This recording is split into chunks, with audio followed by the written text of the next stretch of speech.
All right, everyone, welcome here to Twister Strudel 4. Like I said at the beginning of the matchup spread, I announced this about a couple months ago here, just kind of outlining what my goal is for this series.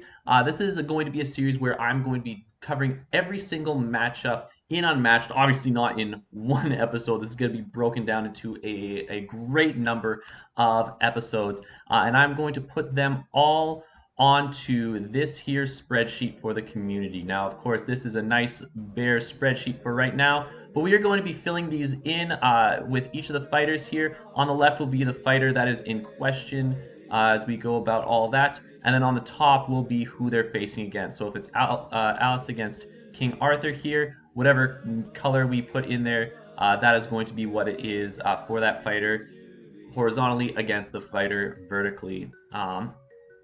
Now, as far as how this is going to go, I'm going to go through each of the matchups. We're starting today's episode with 6 characters, and these are going to be the 6 characters that we are going to see in the new Unmatched Digital Edition. Hopefully, by the time I have this video released, it should be out today. So hopefully I'll have this ready by then. So quick editor's note, this is definitely not coming out when the digital edition has dropped. This is about a month or so later that I'm recording this specific segment. This definitely took me a lot of time.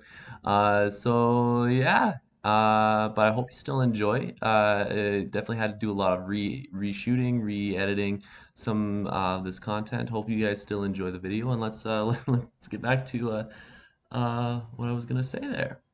But how we're going to do, we're going to take each of the 6 characters and look at all different matchups between those 6. I think that leaves us with 15 different matchups for this episode. And how it's going to work is I'm going to see which matchups have an advantage to disadvantage. So which matchups are the farthest apart, what matchups might partially be advantageous to a partially disadvantageous, and which matchups are even. Now, as a bit of a standard, it can be a little bit loose, especially because how I am interpreting this is if you have someone who knows one fighter, let's say if you have someone who knows Alice against someone who knows, let's say, King Arthur. If you have people who really understand those fighters, you can play at a competitive level or mostly competitive. That is where we want to go. So understandably, with some matchups, you might get into this as a casual or just kind of playing, here and there. And you might think one matchup is very even or very lopsided. But when you get to know the characters in and of themselves, some of those matchups actually shifts, and some of those ones that you think, oh, this character is way too overpowered in this matchup, well, you might realize that after knowing the matchup, they're actually relatively even, whereas some you might come into it casually, thinking that they are even, and then you really understand how a fighter works, and all of a sudden they have a massive advantage over some of the other fighters. And the reality is, with something like Unmatched, with the type of system that it is, and with all of the different characters, there are a lot of different matchups. And with each fighter being wildly distinct and unique, there are some matchups that unfortunately aren't very advantageous to certain fighters. But this is why I have this guide for you. The other thing is that I want this to be a community project. So even though I'm kind of the one who is heading this whole thing up, I'm kind of creating this whole series, and a lot of this is going to, especially for this first episode, it'll be a lot of my thoughts. If you have thoughts, if you think that I am completely wrong in some aspects, or if I've missed something with some of these fighters, please let me know in the comments. Another person I want to mention is Zero Skater and his matchups of the month. And this is something that would be a little bit different from that as well. I know he goes a lot more in depth with the specific matchups. They're like hour-long affairs, 2 hours. And for myself, I do have some gameplay videos on the channel, but it's going to be a less structured in that way. For this, they're going to be a little bit more quicker tips. I'll give you some little things on how each side fares with one another, tips and tricks that you can bring into any matchup. But for the most part, these are going to be a little bit more quicker updates. And of course, I will probably reference to Zero Skater's video in some of those matchups. So if I ever cover a matchup of the month, I'd highly recommend you go check those out. And even if I don't, because there won't be any for this episode, go check them out right now. They're fantastic videos, some of the best that Zero's ever made. So please, swing on over there. Go support them. The last thing I want to kind of reiterate on is that because this is a community thing, and because I don't know all of the matchups, of course, this takes a lot of time. This screenshot here that you see, the spreadsheet, is what I would consider a live spreadsheet. So even though I'm going to be inputting all of the data and everything, based off of changes in the meta or changes with the interactions within the specific matchups, or based off of if I got something wrong, or if let's say I missed something. At any point, I can make changes based off of the uh, uh, feedback, based off of all these things.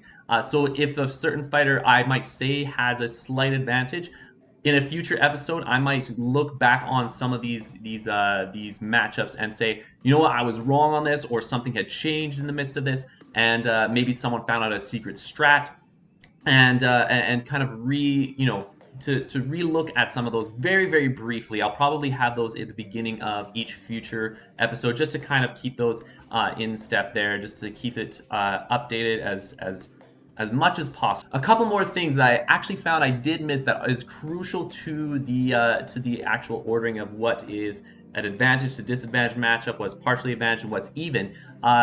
First off, when I talk about an even matchup, I'm thinking a character, both sides has to have like a win rate of, I want to say 50 to 55%. So it could either be 50, or the max I'm willing to go is kind of like 45 to 50%, like a 45-50 matchup.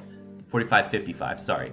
And that's because, again, with each of the different characters, there are some that where the matchups go like 70 30 or 80 20, and so something like that would be kind of like a advantage disadvantage matchup. But 45-55 is kind of the what I'm willing to say is an even matchup.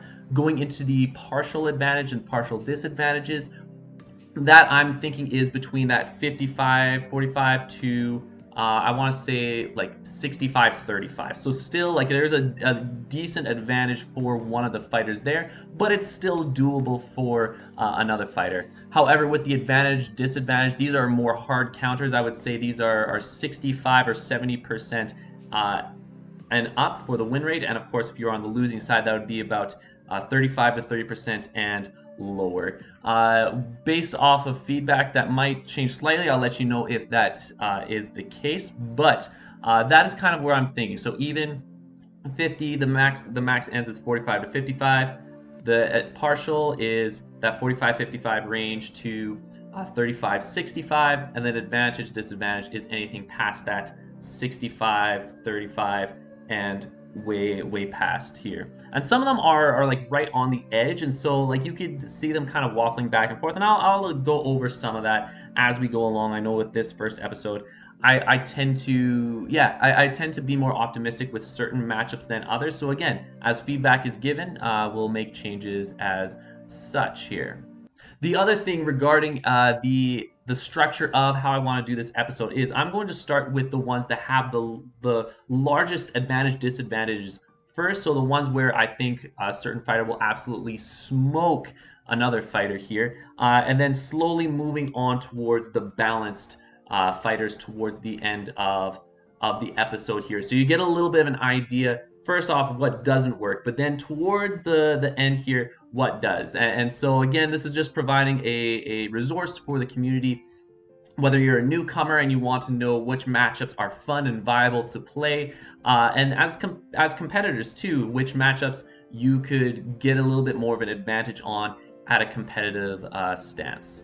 All right, so let's get started with the matchups, and I'll address this as well. You might be seeing a couple different costume changes here. I'm kind of recording this in different times here throughout the week, but let's get started with what I think is of the meta with this new digital edition is going to be the most not controversial, the most disparity as far as advantage disadvantage, and that is going to be, and of course in my opinion, Sinbad versus Beowulf here. I have a couple stats for UMDB and UM League. So over 35 plays, Sinbad has won 80% of the matches there, and on UM League with 12 plays, a little bit, again, UM League being a little bit more, a lot of competitions. There are definitely some friendlies, but over the ladder and competitions with 12 plays, Sinbad has won 92 50% of all of of all of the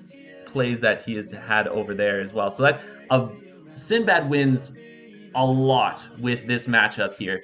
Going through each of the characters here, let's start with Beowulf here. So a couple of different things. Beowulf, with his rage, and with Sinbad's voyages, you can try to take some undefended hits with some earlier voyages. I know that because Sinbad has a lot of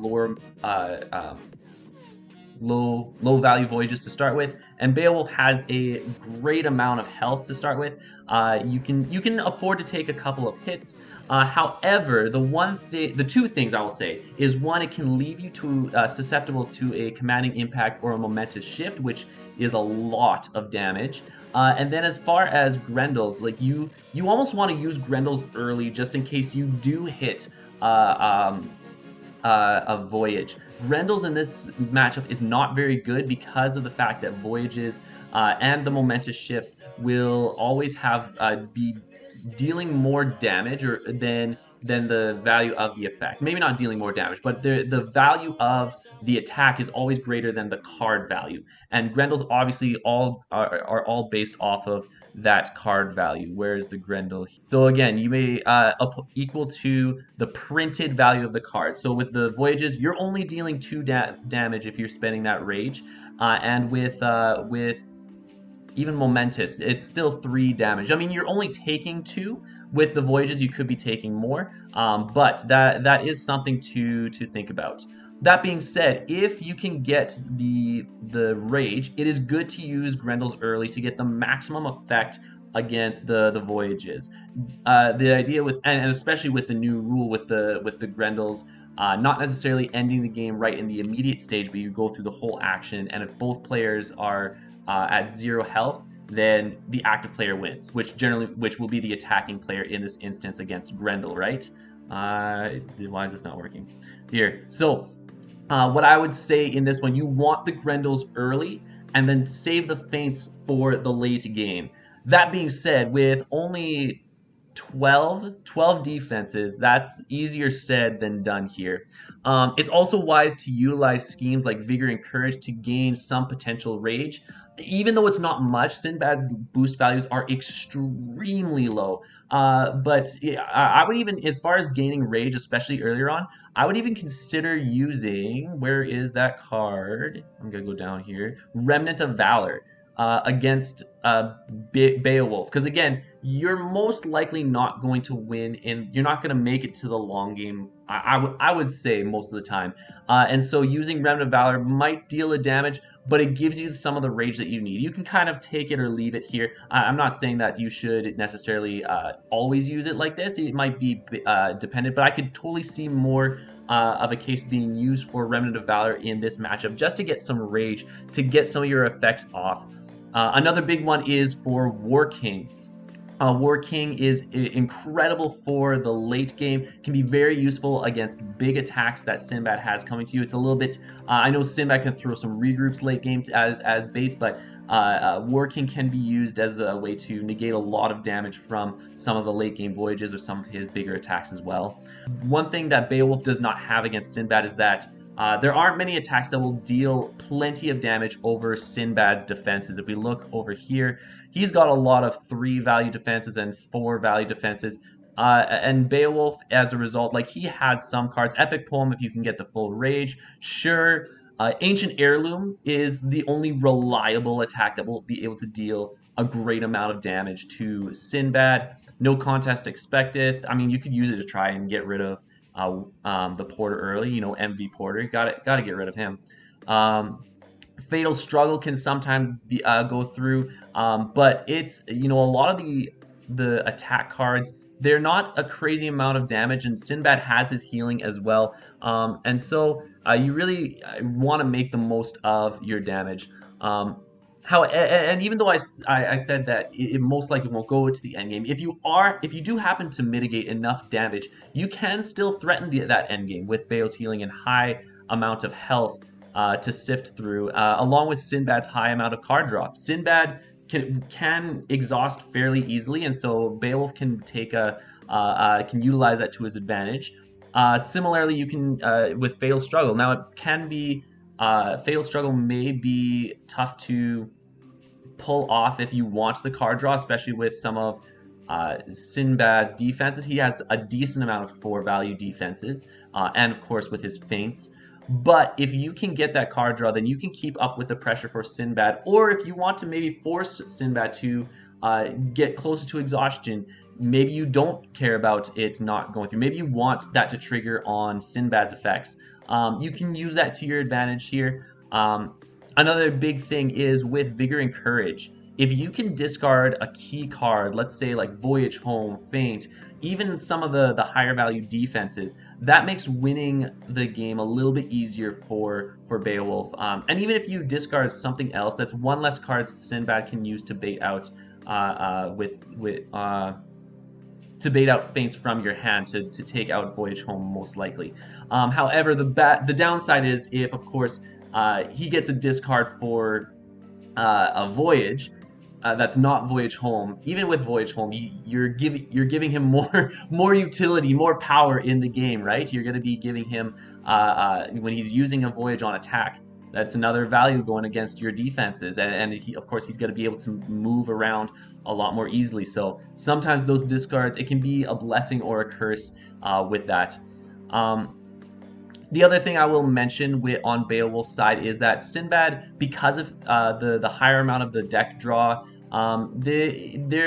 especially if he has a significant amount of cards over you, he might be forced to have initiative a little bit more often. So you can play around with that a little bit. Sinbad would have to be there'll definitely need to be some moments where Sinbad needs to be aggressive to either keep up with that initiative and like keep his hand down low so he's not discarding cards, or to to pass that initiative on to Beowulf. And so he's gonna have to be forced to be aggressive and to play with that initiative at some point. So you can kind of play around that, especially because Sinbad doesn't have any passes. On Sinbad's side, the big thing here is that Sinbad can get his Voyage engine running much faster than Beowulf. You know, Beowulf can take some undefended hits early to get rage, but then he's potentially losing out on some of his biggest cards effectively, which is namely Grendel, which he can't rely on in the end game, right?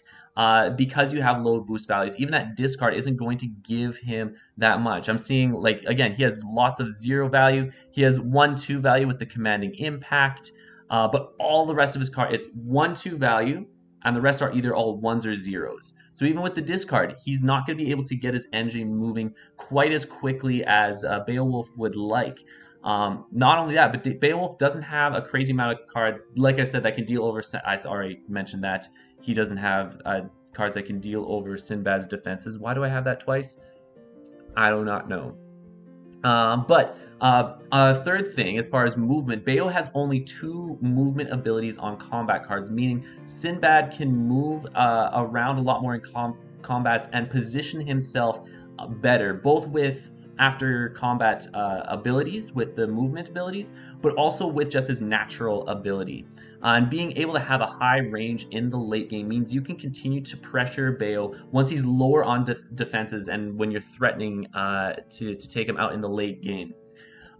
Commanding Impact, as always, but especially in a matchup like this where Beo might not defend, Commanding Impact can be crazy good in the early game with that 5 value attack. If Beo doesn't defend, it hits for a lot of damage and it keeps up your card draw. And if Beo has only 1 range, you can still hit it safely without worrying about Grendel. He's forced to either use a different defense or use Grendel in an unoptimized way. Unoptimal? Suboptimal way. There we go. Voyages are amazingly great against Grendel mid to late game. And also having Momentous Shift, it means that you have potentially 10 cards that can interact with equal or greater value even if the Voyages aren't returned. 10 cards that you can interact with just fantastic value. Not only that, without counting regroups, he has 14 valid defenses that can do well against the majority of Beowulf's attacks. So even if he uses the Momentous Shift on offense, that still leaves him with 11 strong defenses. You save those for the defenses. That 11 those 11 defenses is one for every attack card. You can save those, and then of course if Beowulf uses a versatile, well then just take one of like a regroup or a momentous that you would have used, and you can use it to defend yet again. You can kind of even keep that in mind there. Um, like I said, if Bayo discards a Voyage, it only makes you stronger with the movement and for future Voyage attacks. And so keeping cards like Regroup, Fortune, and Fate, and Riches Beyond to compare to help when the discards come out, it can be fairly advantageous. Not only that, Fortune and Fate, speaking of which, let's bring that up here. Fortune of Fate. It can be great for keeping up the pressure. Not only is it another decent value attack that Bayo has to defend or let through. Let's say if you're attacking the Porter, or not the Porter, Wiglaf, but the card draw helps keep Sinbad at a hand advantage, right? And so key voyages here that you want to think of: Voyage to the Island that was a whale. This 2 health is key. The other, I know Beowulf with both his health and Wiglaf's health and the healing. Beowulf has a substantial amount of health. The pool is crazy high, and so that healing does help to keep you in the game towards the late game, or to keep the health differential from slipping too much. Eyes Like Coals of Fire here can potentially get rid of very important Bayo cards. Bayo, I feel, is more reliant on a good number of cards instead of Sinbad, who Sinbad's mostly reliant on like his voyage home. He can kind of play around. If let's say a card is discarded, he can still play around with it. I feel like Bayo has certain cards, let's say like his Grendel. Heirloom is a great discard. It said Grendel. Golden Drinking Hoard is a great hoard. Golden Drinking Horn is a great card to discard. So he has a lot, and even if you don't, you could be getting rid of a valuable defense. You could be getting rid of a high boost value that Bayo might want to use for his Ancient Heirloom. And so those cards can be more devastating, I feel, to a character like Beowulf than to Sinbad, where he only really relies on, Voyage Home is like the main card that you really want to keep to utilize. But after that, like there's some cards you would like to have, but you don't. It doesn't necessarily matter too much. Voyage, the only one I would say you want to avoid actively, or that you want fainted or discarded, is this one, Voyage to the City of the Man-Eating Apes. This one, after combat, deals 2 damage to the opposing fighter. You could also use this early to hopefully only deal damage to Beowulf once, but the fact that you could deal combat, or that you could deal both combat damage and after combat damage, potentially giving him 2 rage, that could be very advantageous for Beowulf. And so you can save it for either baiting out a feint mid to late game, or helping, or if Beowulf already has, let's say 2 to 3 rage, you can just essentially say you're not getting the full amount of rage you could be getting, and use it in that situation. So you got to be a little bit careful with that one. But simply put, overall with this matchup, Sinbad just outvalues Beowulf 80 to 90% of the time. He can keep the aggression, he can keep the card draw. Even if Beowulf double maneuvers, he could most likely just be able to maneuver in, boost if he really needs to, or get the Porter to maneuver where he needs. Get a better positioning with all of his movements, effects, and his ability, and just run Beowulf out of defenses, play aggressively, and hit over a lot of his values. And so this is a really tough matchup for Beowulf. Obviously Sinbad, so let's see with the here. So that's why I'm going to have Sinbad number 6, eh?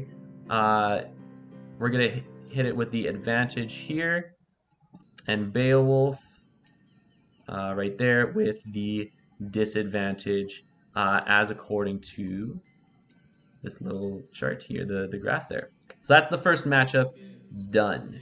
And heading into our second matchup here, and unfortunately this is involving our poor boy Beowulf. Again, this is going to be Medusa versus Beowulf here. Uh, looking at the stats here, Medusa on UMDB with 27 plays, she has won was it 78%, and with 8 plays on UM League has won 100% of her matches over there. So clearly it has a sizable advantage, at least with the stats, what they say right there. Looking on Beowulf's side now, Beowulf does have a beefy amount of health. With the 17, and even with Wiglaf with his 9 here. Apart from second shot, the gaze of and the gaze effect, most of the damage that is done here is going to be a lot of chip damage, whether that's through Medusa's ability, her ping there, her attacks, or with the effects that she has, that glance there. And because it gives some chip damage for the most part, it's going to give Beowulf a good amount of range. So he, unlike with the last one where he just isn't able to get his engine flowing as much as he could, here at least he can get a little bit of his engine going for the most part.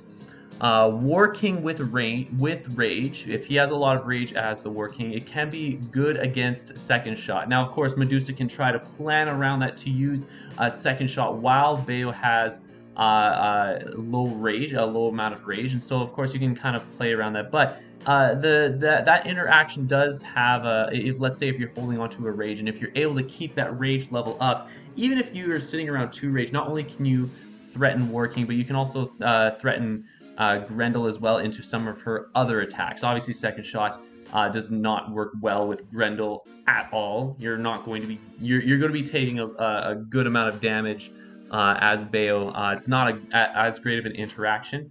So yeah, as Bayo, when using Rage, obviously try not to use too much to be able to effectively use the War King in the said situation. Now, of course, all of these, when I say that, with all of these matchups, some of the tips that are given is kind of based off of what's happening in the matchup. There might be situations where you need to use Rage to make that work, but it is wise in this one particularly to have the War King ready to go with some rage to kind of negate some of her big attacks. And so if you can negate some of that, that takes away a lot of the pressure that Medusa has. For not only that, but for many of the discards, you have decent choices as to which cards you choose to discard. Obviously, you want to keep as many cards as possible, kind of like what I said with the previous matchup with Sinbad. Like, he has more valuable cards, but because you get to choose, you can keep some cards in hand that that you may not actually end up using in the entire game. So Wiglaf cards and no context expected are prime cards unless you need to boost with them. I'm trying to think of some other ones. Maybe, although Epic Poem is nice to have, Remnant of Valor might be useful depending on the situation. Yeah, there you can kind of pick and choose which cards you want to discard that might be less useful in this situation. Not only that, speaking of Remnant of Valor, because Wiglaf deals it to each adjacent fighter, if you can get a good positioning, Wiglaf can take out quite a few harpies with this card. Being something that can be used to clear harpies is a major advantage. Not only does that allow you to get rid of them, but it means that they're not using one of their powerful defenses. Now, granted, they can save it for later, but let's say in one case, if you were trying to attack into a harpy and they're forcing a discard, well, instead you can use this to get 1, maybe 2. If the Medusa player is really not doing well at positioning, you could get all 3 and just be able to clear out as many harpies as possible without the need to for a discard to pop off there. Not only that, but things like a high value epic poem where you can get a decent amount of rage, or a fatal struggle here with the 4 value. It can do a decent amount of damage. It's nothing fantastic, but if we go over to Medusa here, gotta load up here. Medusa has a couple of 4s, so some 4s, but a lot of her cards are 3 and lower, so you generally will be dealing some damage to her over the course of the game. It can be easier to plan on getting the card draw if you would like it, depending on which cards have been played throughout the game. You can kind of take note of how what cards Medusa has played and kind of plan that out to keep the card draw. And you're probably going to want the card draw just to keep aggression, to be able to catch up with Medusa, because as we're going to go explain later, she is a move 3 range, which is a deadly combination right there. And depending on the 4 values that can be played, let's say if you, for some reason, don't want to, let's say you want to play into the late game, you can also choose whether to attack the Harpies or Medusa herself. Harpies do have a couple of 4 boosts that they can use to defend with that. Um, Now, Fatal Struggle is very fatal indeed. It really lives up to its name when it comes up against Hiss and Slither. Of course, Hiss and Slither, the opponent discards 1 card, this being Beowulf. And not only that, but you would also lose the combat here, and the opponent would draw 2 cards. So that is, not only are you losing a card, but the opponent is gaining 2 cards. That is a 3-card differential there. Using this against Medusa's, unless you have a good amount of cards or that you can keep up with the advantage, you know you have an answer to it. If you think you're hitting into a Hiss and Slither, you might want to hold on to that for the moment. Now, because like I had said, Medusa has a lot of lower value defenses, or mid value. That's not low value, but mid value defenses. That means Ancient Heirloom can potentially deal a crazy amount of damage, even if you spend 1 rage. So going back to the whole War King thing, if you want to keep the amount of rage high, even if you spent 1 rage and you boost with a no contest expected, or one of Wiglof's cards, maybe not that one, the other Wiglof card, Hot for Battle right there, you can deal 6 damage over what's normally a 3 value defense or lower. And especially if you can hit it, again, because it cannot be canceled, if you can hit a feint and be able to deal 3 to, what is it, with regroup being the lowest, 3 to 5 damage, that is a decent amount of Medusa's health here. So 5, let's say you get, on average, even 3 damage, that's 6, that you're going down to 10 health there. And you can squeeze a couple more. If you can get maximum value for like another 3 or 4 damage, that's about half of her health. And that's a huge deal with that. You can probably squeeze a couple more points of damage there. Not only that, but Vigor and Courage, the random discard, can get a crazy amount of value due to Medusa's high value boosts. And so a great discard can be crucial against Medusa, because if you can get enough good discards, it can actually cripple some of the kit that Medusa has. So if you get things like a Gaze of Stone, that is a crucial one. Not only do you have a 4 boost, but you're also going to be able to take out, you gain the rage fully, and you're going to be taking out a key part that's going to give Medusa potential damage here. Momentary Glance is another one where it's so powerful it gets rid of a pass there. Even if you get rid of some of the Hiss and Slither, again, high boost negates the discard. High value Harpy card.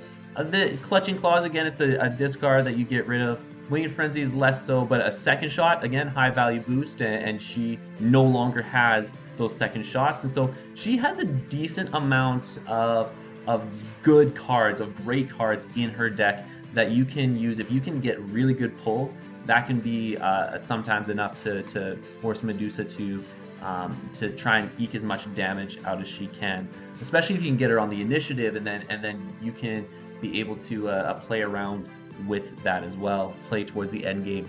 However, again, you would need to be incredibly lucky, and Medusa still has a decent amount of tools to negate for sure 1 good pull, even 2.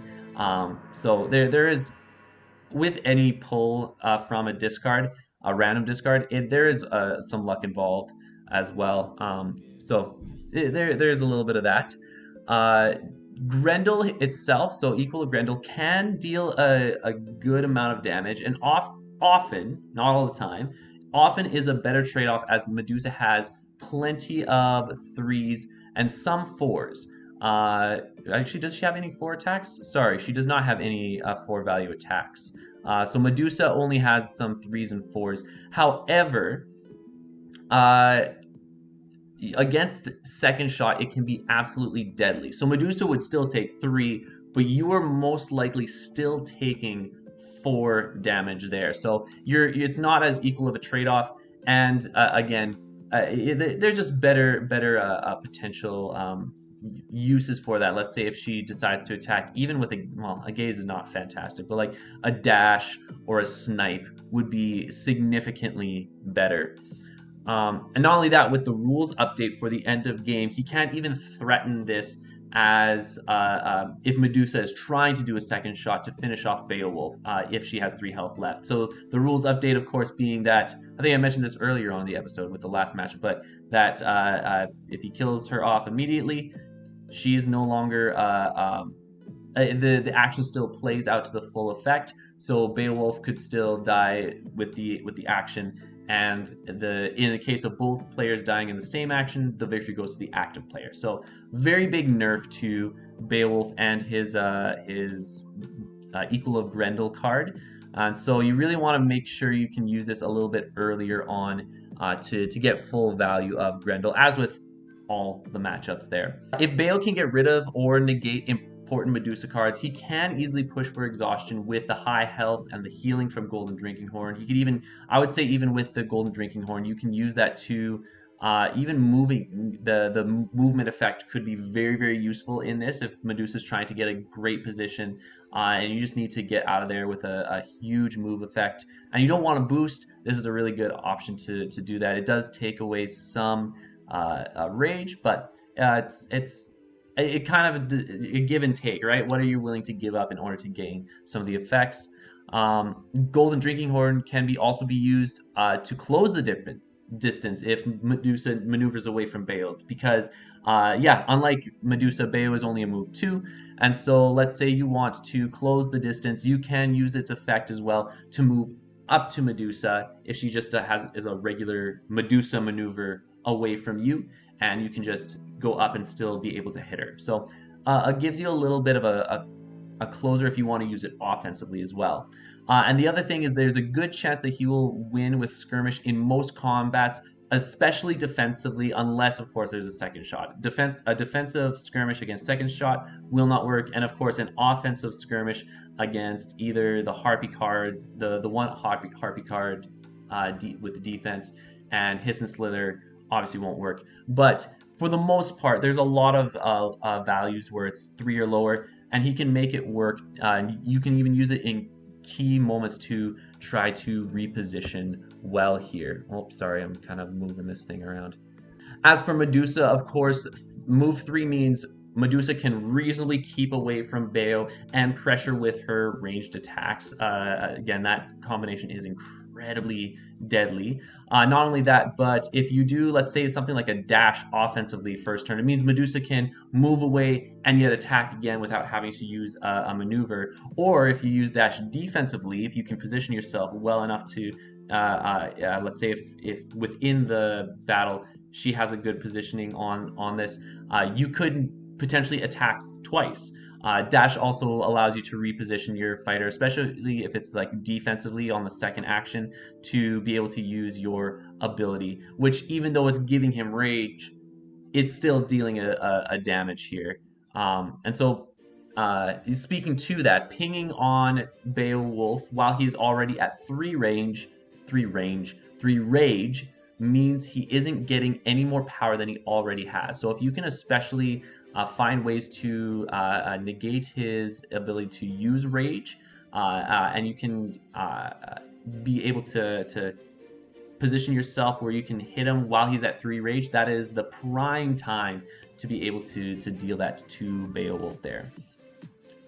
Good positioning from Harpies as well can make it very tough for Beowulf to get to Medusa, especially because Beowulf has very few movement effects. I did forget to mention that Wiglaf does, with his card, he can swap places with Beowulf, so that does give him a little bit more options as well. If, let's say, Wiglaf kind of sneaks in throughout the back and does a little bit of a hot for battle attack, and then they do a bit of a switcheroo. But again, most of the time in that situation, they're switching, and then Beowulf is right in the firing line for the most part for Medusa to use her ability. And of course, if she has the Harpies position, she can always attack, retreat behind the Harpies, and still make it hard for Beowulf there.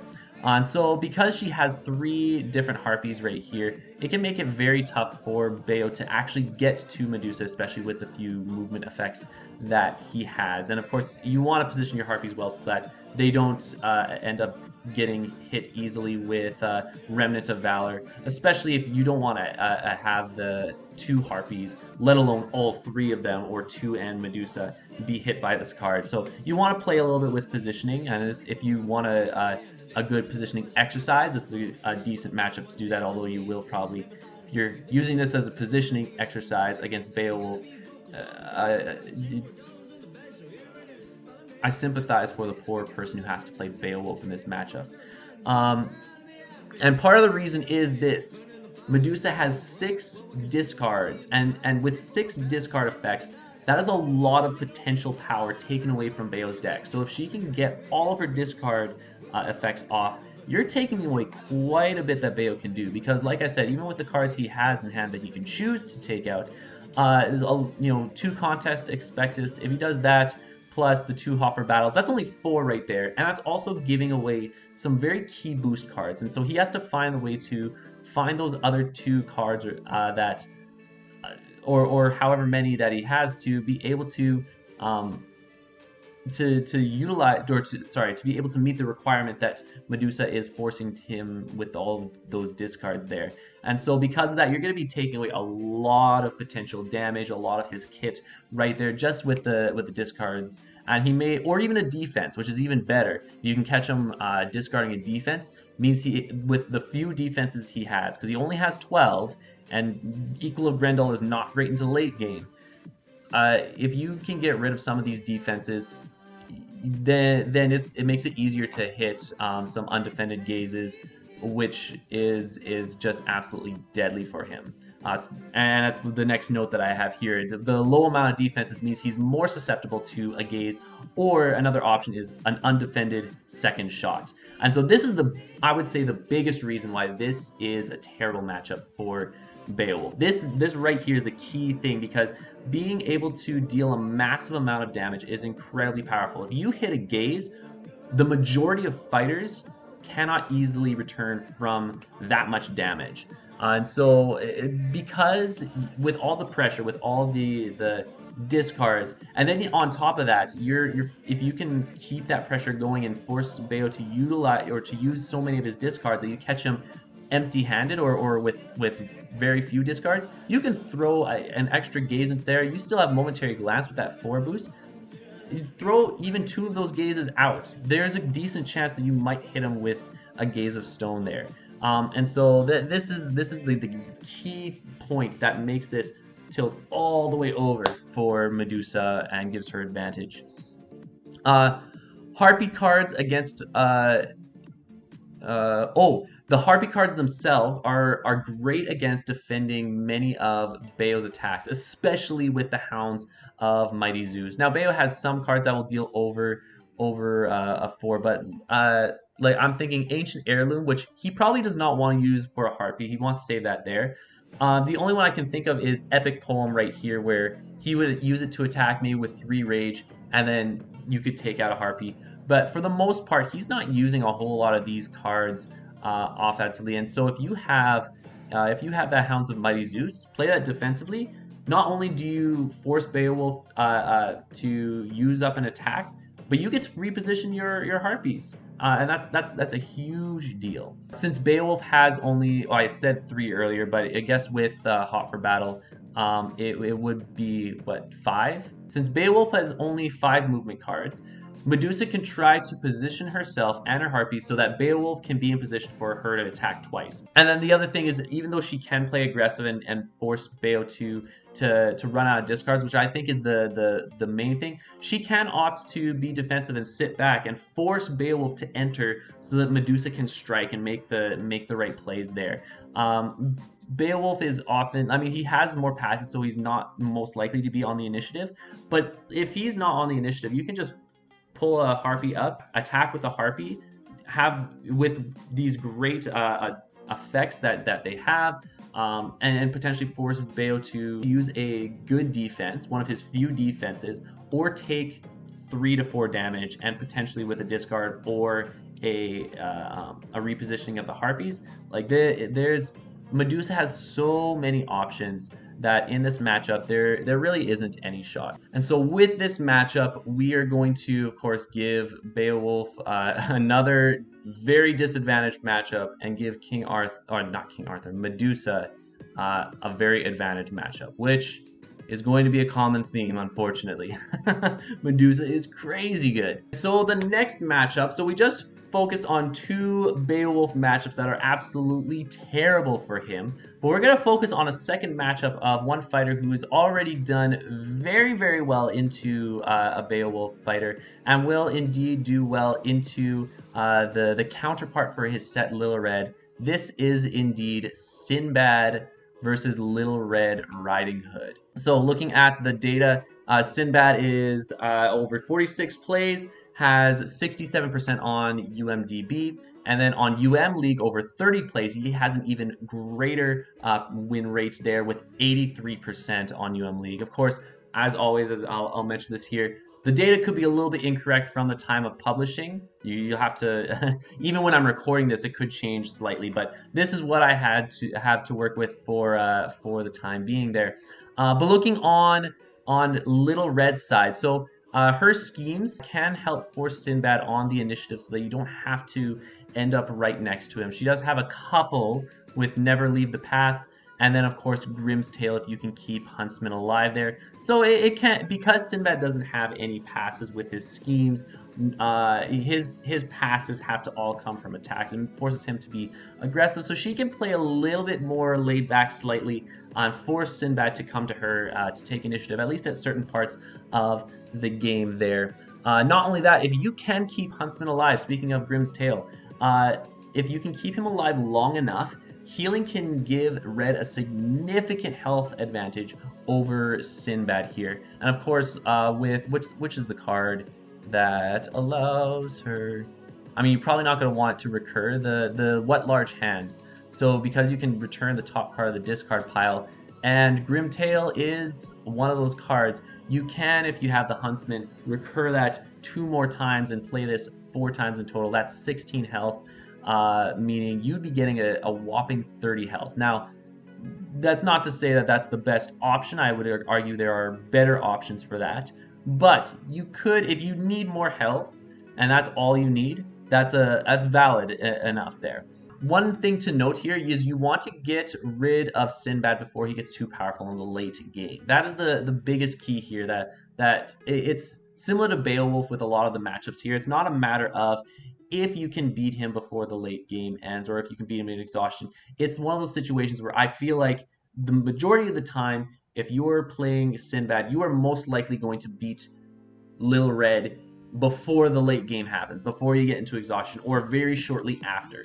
And so it's not a matter of if you can, like who can get to it first. It's a matter of Sinbad is going to beat you at this amount of time. How can you kind of delay that process or make it so that you can beat him to the punch? And that's where it gets really tough, because Red doesn't have a whole lot to negate a lot of Sinbad's great offensive cards later on in the game. Large hands here. I would use this not necessarily to bait out defenses. Again, but you can return this to the hand and try to like bait it out so that he wastes a lot of bigger defenses.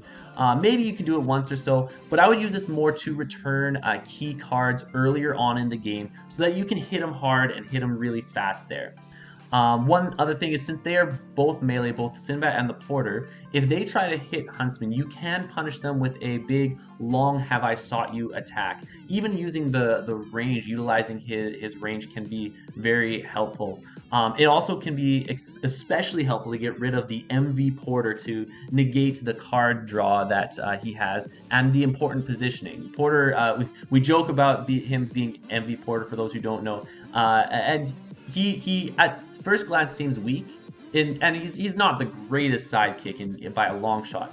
But the fact that he can provide card draw, and even more important, the fact that he can provide very important positioning. Positioning is very underrated by people who are just getting into Unmatched. That positioning aspect is very key, and having Porter yeah, and being able to utilize Porter, like some of these, momentous shift, exploit, and leap aways as the Porter is pretty huge. So you can keep him alive for a little bit, and if you with Red, if you can get rid of him, that might give you a little bit better positioning.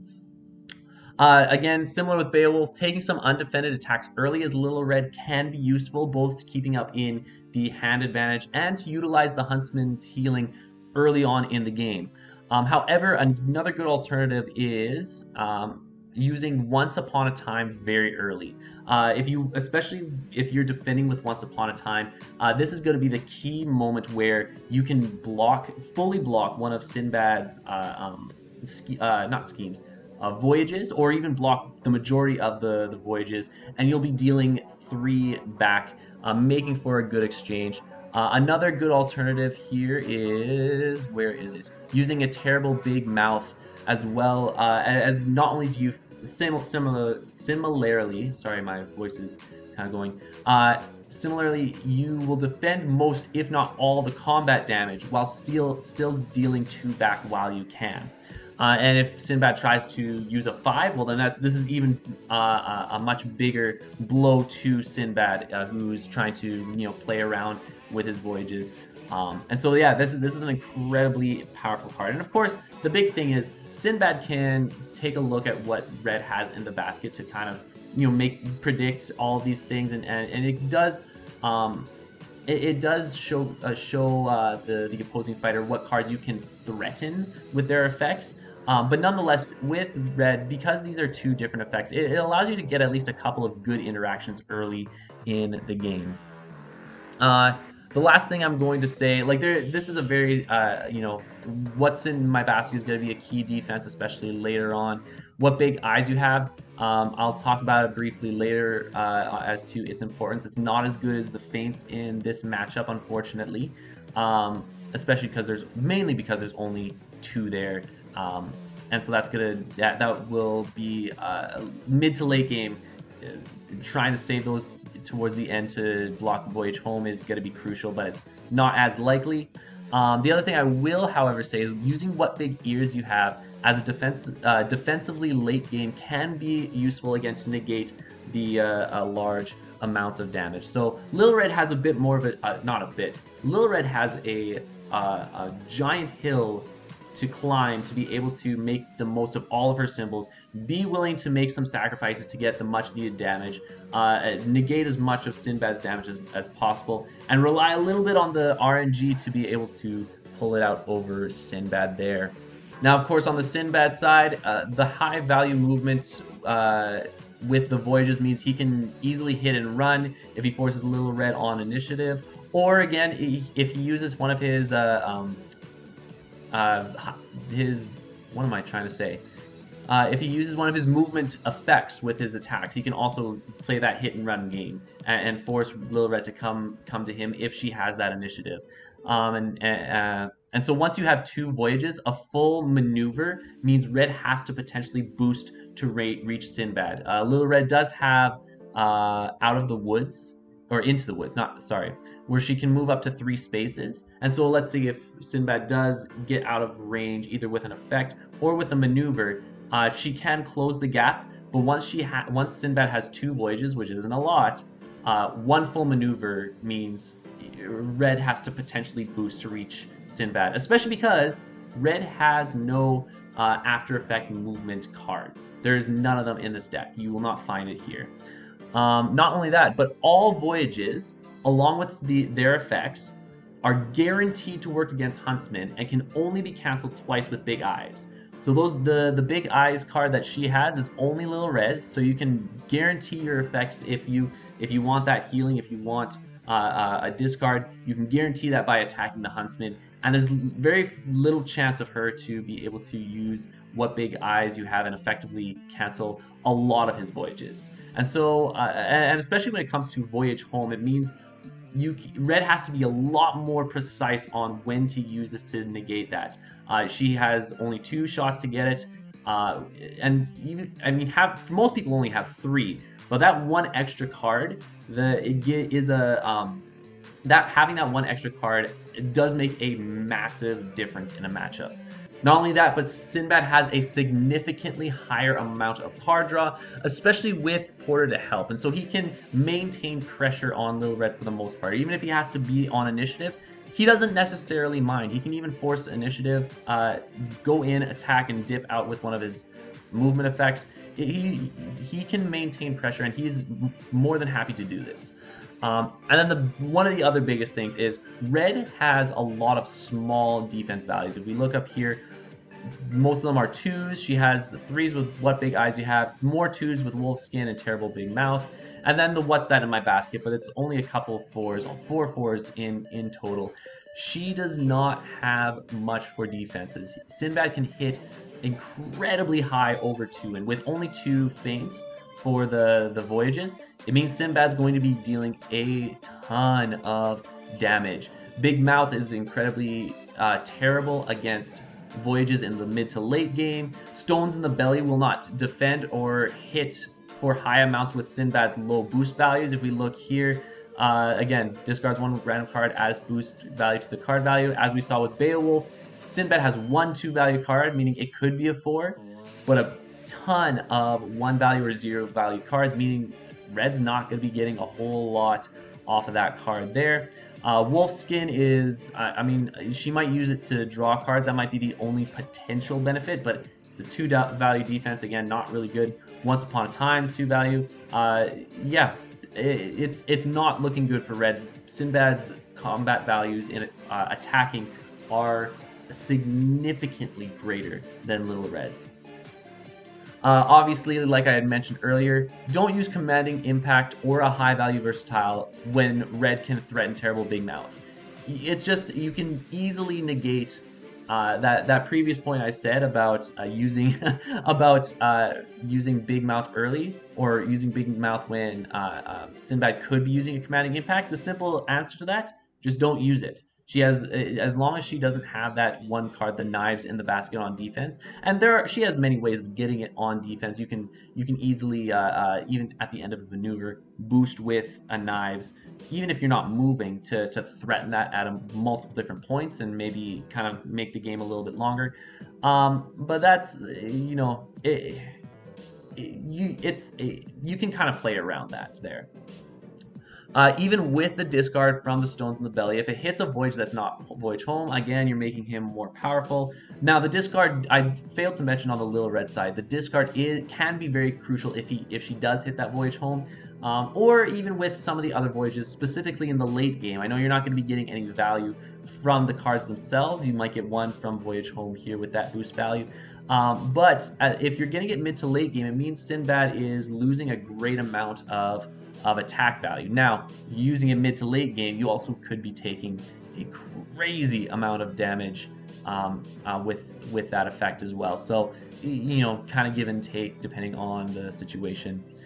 And again, has many movement cards to be able to end the turn away from Little Red, or move from Red if she attacks first turn. Let's say if you're right together, she attacks, you move away. She can't do anything unless she has the Into the Woods.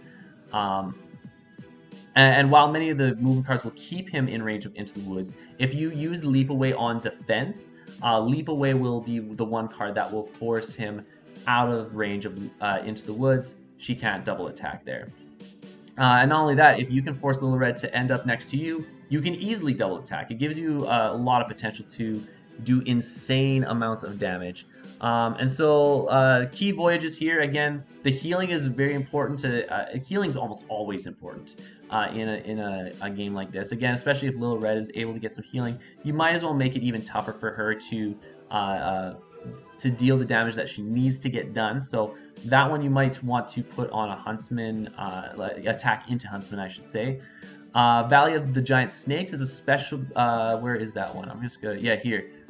Looking at the opponent's hand, it's especially important for knowing what symbols and effects Little Red can make work. And so sometimes you might see, like I mentioned with the Knives in the Basket, you might see she has a Stones in the Belly, but she doesn't have any other knives. So you can you can still attack her knowing she won't, early on in the game, knowing she won't be able to defend with What Big Terrible Mouth or Once Upon a Time, and then be able to go in. She might still be able to block it if it's early mid game, but For the most part, you can probably get a nice voyage in there, or a decent attack in there without having to worry about what Little Red's doing. So situations like that makes Valley of the Giant Snakes really good. Creature with eyes like coals of fire, discarding a random card, and that discard, when you discard the random card, the symbol that gets put into there is now the new symbol, so you can really mess up a lot of what Little Red is doing with that. And so it's, again, if she has knives in the basket, play this, force a discard, and if it's not a knife, you completely win out on that interaction. It's incredibly good. And of course, his other voyages are good. Moving the 2 spaces, card draw to keep pressure. You won't say no to free damage either. Um, all of what Sinbad has is just really good against Little Red. And so it's tough to kind of to wrap this all up there. It's very tough for someone like Little Red to keep up all the pressure and utilize all of her effects as Sinbad just grows drastically stronger by the end game. Another thing, again, like always, keeping regroups for late game to use as baits or as a potential discard with stones in the belly can be helpful. So yeah, another big reason why here again we have Sinbad with a fantastic matchup. Little Red is not going to be doing well into Sinbad. Well, on the other side of the fence, Sinbad, oh, hello, is going to do very well, extremely well into Little Red right there.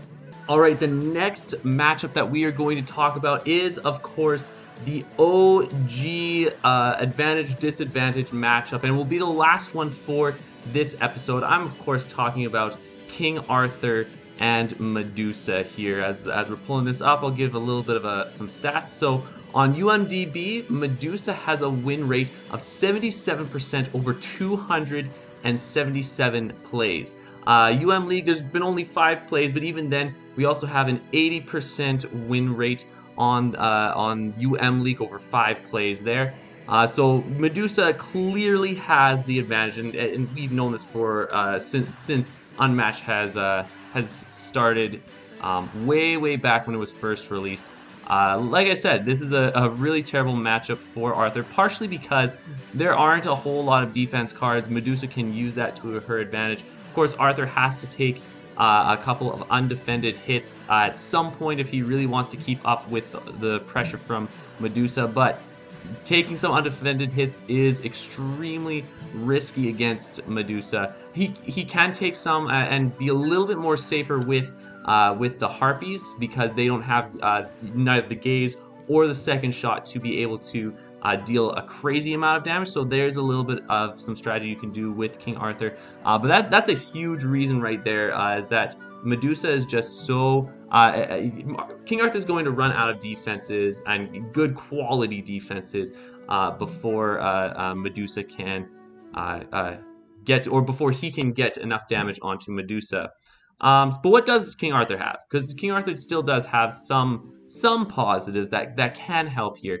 For one, he has a significantly higher health pool between King Arthur and Merlin, so he is able to take some damage from Medusa, and especially from the special ability. It allows him to take a little bit of ping damage and not suffer too much from that. It's not a high percentage of health that is being taken down here.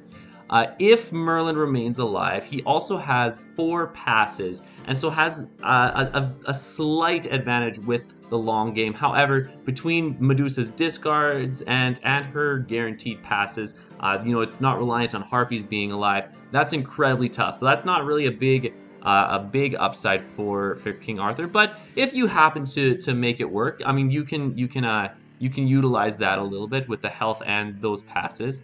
Not only that, boosted attacks for King Arthur can usually land over Medusa's mediocre defenses if they're not fainted, and especially with Excalibur. Excalibur is, unless Medusa is defending with one of her 4 defenses here with the Hiss and Slither, you're guaranteed to deal at least 3 damage, 4 if it's fainted, and of course if you boost with Excalibur, which you want to be doing, you're going to get a lot more with that. So even a couple of hits, if you can get both of the Excaliburs out and deal those hits to Medusa, that can be a substantial amount of damage there. Not only that, but Merlin, it can do damage from afar and kind of create some pressure with his ranged ability as well. And so Command the Storms into Restless with Merlin is another useful way to utilize him to get rid of Harpies. Use Command the Storms to move all the Harpies together, or two of the Harpies, because you can only get rid of a maximum of two. And that it really is the only way you can get rid of two Harpies at a time if Medusa positions well. Obviously, as Medusa, you don't want to position where you can get where Merlin can utilize. Where is the card? Where he can utilize this Restless Spirits. You don't want a position where he can use that without Command the Storm. So if you can do that as Medusa, so he has to play Command the Storms into Restless Spirits, then that's normally the way it's played. But even still, two Harpies, and you get to have a bit of a card draw, which is very helpful against Medusa's discards. Is fantastic. That's a great combo to have as Merlin and King Arthur. One note about King Arthur here is that Holy Grail is near useless in this matchup. For one, if let's say if Medusa uses Gaze, you might still get the healing depending on where your health total is at. But even if you do get that healing, her extra ability takes you from 8 all the way down to 0 anyways. And it's hard to pull off between that and Second Shot. Second Shot at the very end of the game is extremely deadly, and it really makes Holy Grail tough to pull off. But if all those options are gone, you can predict it a little bit more. Let's say you've gotten rid of these gazes, you've gotten rid of the second shots. Most of her values are going to be 3s and 4s. So if you're sitting at 5, maybe even 6, 6, it could be potentially reliable. I would say 4 or 5, and those are gone. That is a reliable way to a reliable time, I should say, to use the Holy Grail there. Of course, if Medusa also has Momentary Glance, she can take one turn to ping you for the 2, and then that whole thing is useless. So, like I said, it's very, very rare. Or if she saves both the Momentary Glances when you're at 4, you're near done at that point. So it's very hard to pull off considering her entire kit. But yeah, the Holy Grail, it depends on what Medusa plays, but you're not going to see a whole lot of that. The other thing that King Arthur struggles with is that he has way too many unique cards to have a consistent game plan. You see King Arthur here, his total unique cards is 16. That is a incredibly high amount of cards there instead of Medusa's 11. Even though it's a 5-card difference with the unique cards, that makes a major difference. I think Medusa has one of the lowest amount of unique cards in the entire game. There might be some who also have 11, maybe 10, but having that consistency is incredibly key for a game like this, so that you have a game plan going into it. Whereas King Arthur, you really have to go with the flow, and there might be some times where you just don't have the cards you need because it's inconsistent. It's the luck just isn't in your favor. Aid of Morgana and Aid the Chosen One can help to get cards back as well when we talk about Medusa's discards. But Aid the Chosen One, again, is a lot harder to pull off, especially because it has that combat. Winning the combat is required for this card. Medusa still has a decent amount of 4s between that and even with the Harpies. So attacking with the Harpies doesn't necessarily guarantee that you will get the card draw either. Not only that, but if you pull it off against Hiss and Slither, let's say if you're low on cards, Aid the Chosen One is a very it's predicted here. If you place it where you're low on cards, you try using Aid the Chosen One, and Medusa has a Hiss and Slither, it is even more devastating because you're going to be losing not only your attack, but also in a second card as well, whereas Medusa only loses the 1 there. Bewilderment in this actually isn't that great of a card, as you're still likely to lose most interactions. Like even Second Shot, Medusa can choose not to boost. Gaze might be the only fantastic interaction with Bewilderment, I would say. I mean, Bewilderment is still a good card because you can utilize that for a defense to help protect King Arthur. You can utilize this as a way to position Merlin better. And again, Gaze is a decent interaction, but again, I don't see Medusa playing Gaze on Merlin that often. I highly doubt that. Yeah, the biggest problem with Arthur on his side is that there are too many cards that needed that. Discarding any of them can hurt his entire engine. I often heard that it said that King Arthur really only works when he's able to utilize his entire kit. And when Medusa has a lot of those discards, he not only loses a great amount of his kit, but then you're either losing some great attacks, your great boost values. You might be losing some valuable defenses. You might be losing some utility here, and so you're going to be discarding too much. And on top of that, if Medusa is someone who pressures well enough, then you're going to be running out of defenses anyways. And those are kind of the two key points on this one. I know I'm kind of going over some of the similar interactions or similar points here, but that really is what it all boils down to. Even with the few positives King Arthur has, and he can win games, it's near impossible for King Arthur to really get him moving. On the flip side, with Medusa, again, move 3 is a huge advantage. Pair that with the ranged ability is that's a force to be reckoned with. And Arthur, who is already slow and clunky, will often not be able to catch up. The only way to really catch up with Medusa, even if Medusa moves 1, if Arthur doesn't want to boost, he has to use a Command the Storm. So you're normally going to be forcing Arthur to boost or to rely on Merlin to go in and attack. Now, Arthur does, one thing I didn't mention about Arthur is he does have a lot of movement cards that can help him get away from the ping damage, Medusa's special ability here, with dealing 1 damage to an opposing fighter in her zone. So King Arthur or Merlin can go in, hit Medusa very quickly and get out. Or if, let's say, Medusa attacks second action, King Arthur can utilize that a little bit to move over to where he wants to be at the beginning of his turn to attack either Medusa or a Harpy and then get out later. So yeah, not again, and I mentioned the discard effects constantly, but not only that, if when you have the up to 6 discards with all the Harpies, you also have Snipe and Regroup. So Medusa, even though she's having a lot of discards to disrupt the opponent's hand advantage, she's also building up her hand constantly as well. And so she should never, or not never, but she will rarely have a hand disadvantage with the ability. And then not only that, you pair it with Arthur's boost ability. I didn't even mention that. You pair it with his boost ability where he's playing 2 cards to get more damage if Arthur chooses to boost.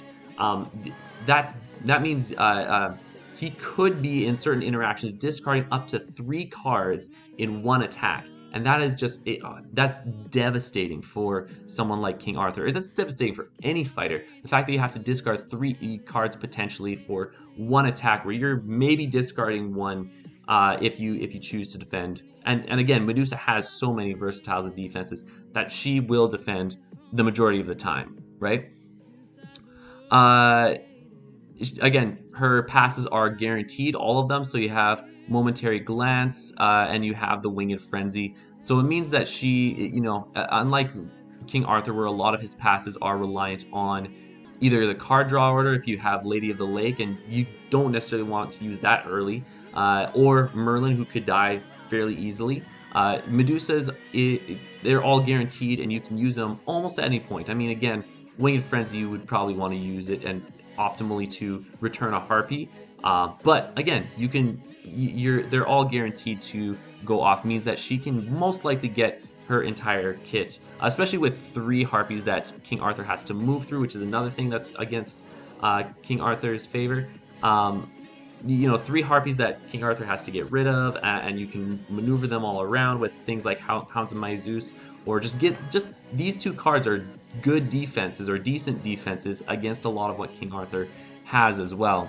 It's one of those things where King Arthur is just way too clunky and Medusa is just way too oppressive, and so she can easily keep that hand advantage, use superior mobility and positioning, and then her range and ping damage plus the powerful attacks and effects means that there really is no hope for Arthur. This is going to be our for this episode, our last major advantage versus disadvantage matchup in this game. And now we move on to the matchups that have a slight advantage to a slight disadvantage. This one again, we're going between 45, 45 to 35 on the slight disadvantage, and 55 to 65 here. And this one actually might be a bit of a hot take, especially because this goes directly against what the stats say. But and maybe it's a reflection of just kind of where I'm at with this matchup. I might. This was one that earlier on I had held this belief and it was widely held. I don't know if it's still held this way in the community, but I still think it is this way, despite what the matchup, what the stats say. This is going to be the set that's just coming into Unmatched, the digital edition. This is Beowulf versus Little Red. Now, again, the stats on this say that Little Red is favored with 55% on UMDB, 153 plays, and 62 on UM League with 29 plays. And you know what? It might lean towards a balance just with the new rule change, as I explained earlier. So I might change this one in the future depending on how this all goes, but I'm going to keep it for right now. But I actually, I'll just start it with this right now here. I actually think that for the Beowulf Little Red here, so this is Beowulf here, I think this is Beowulf favored still. I maybe I need a reality check here, so we'll go favored, slight advantage versus slight disadvantage here. I think this is slightly Wolf favored. I just don't know if people. I think Red is a little bit easier to have a grasp on as a character as opposed to someone like Beowulf. But let's go into it. Let's go into the reason why I think this is the case. So, starting with Little Red here.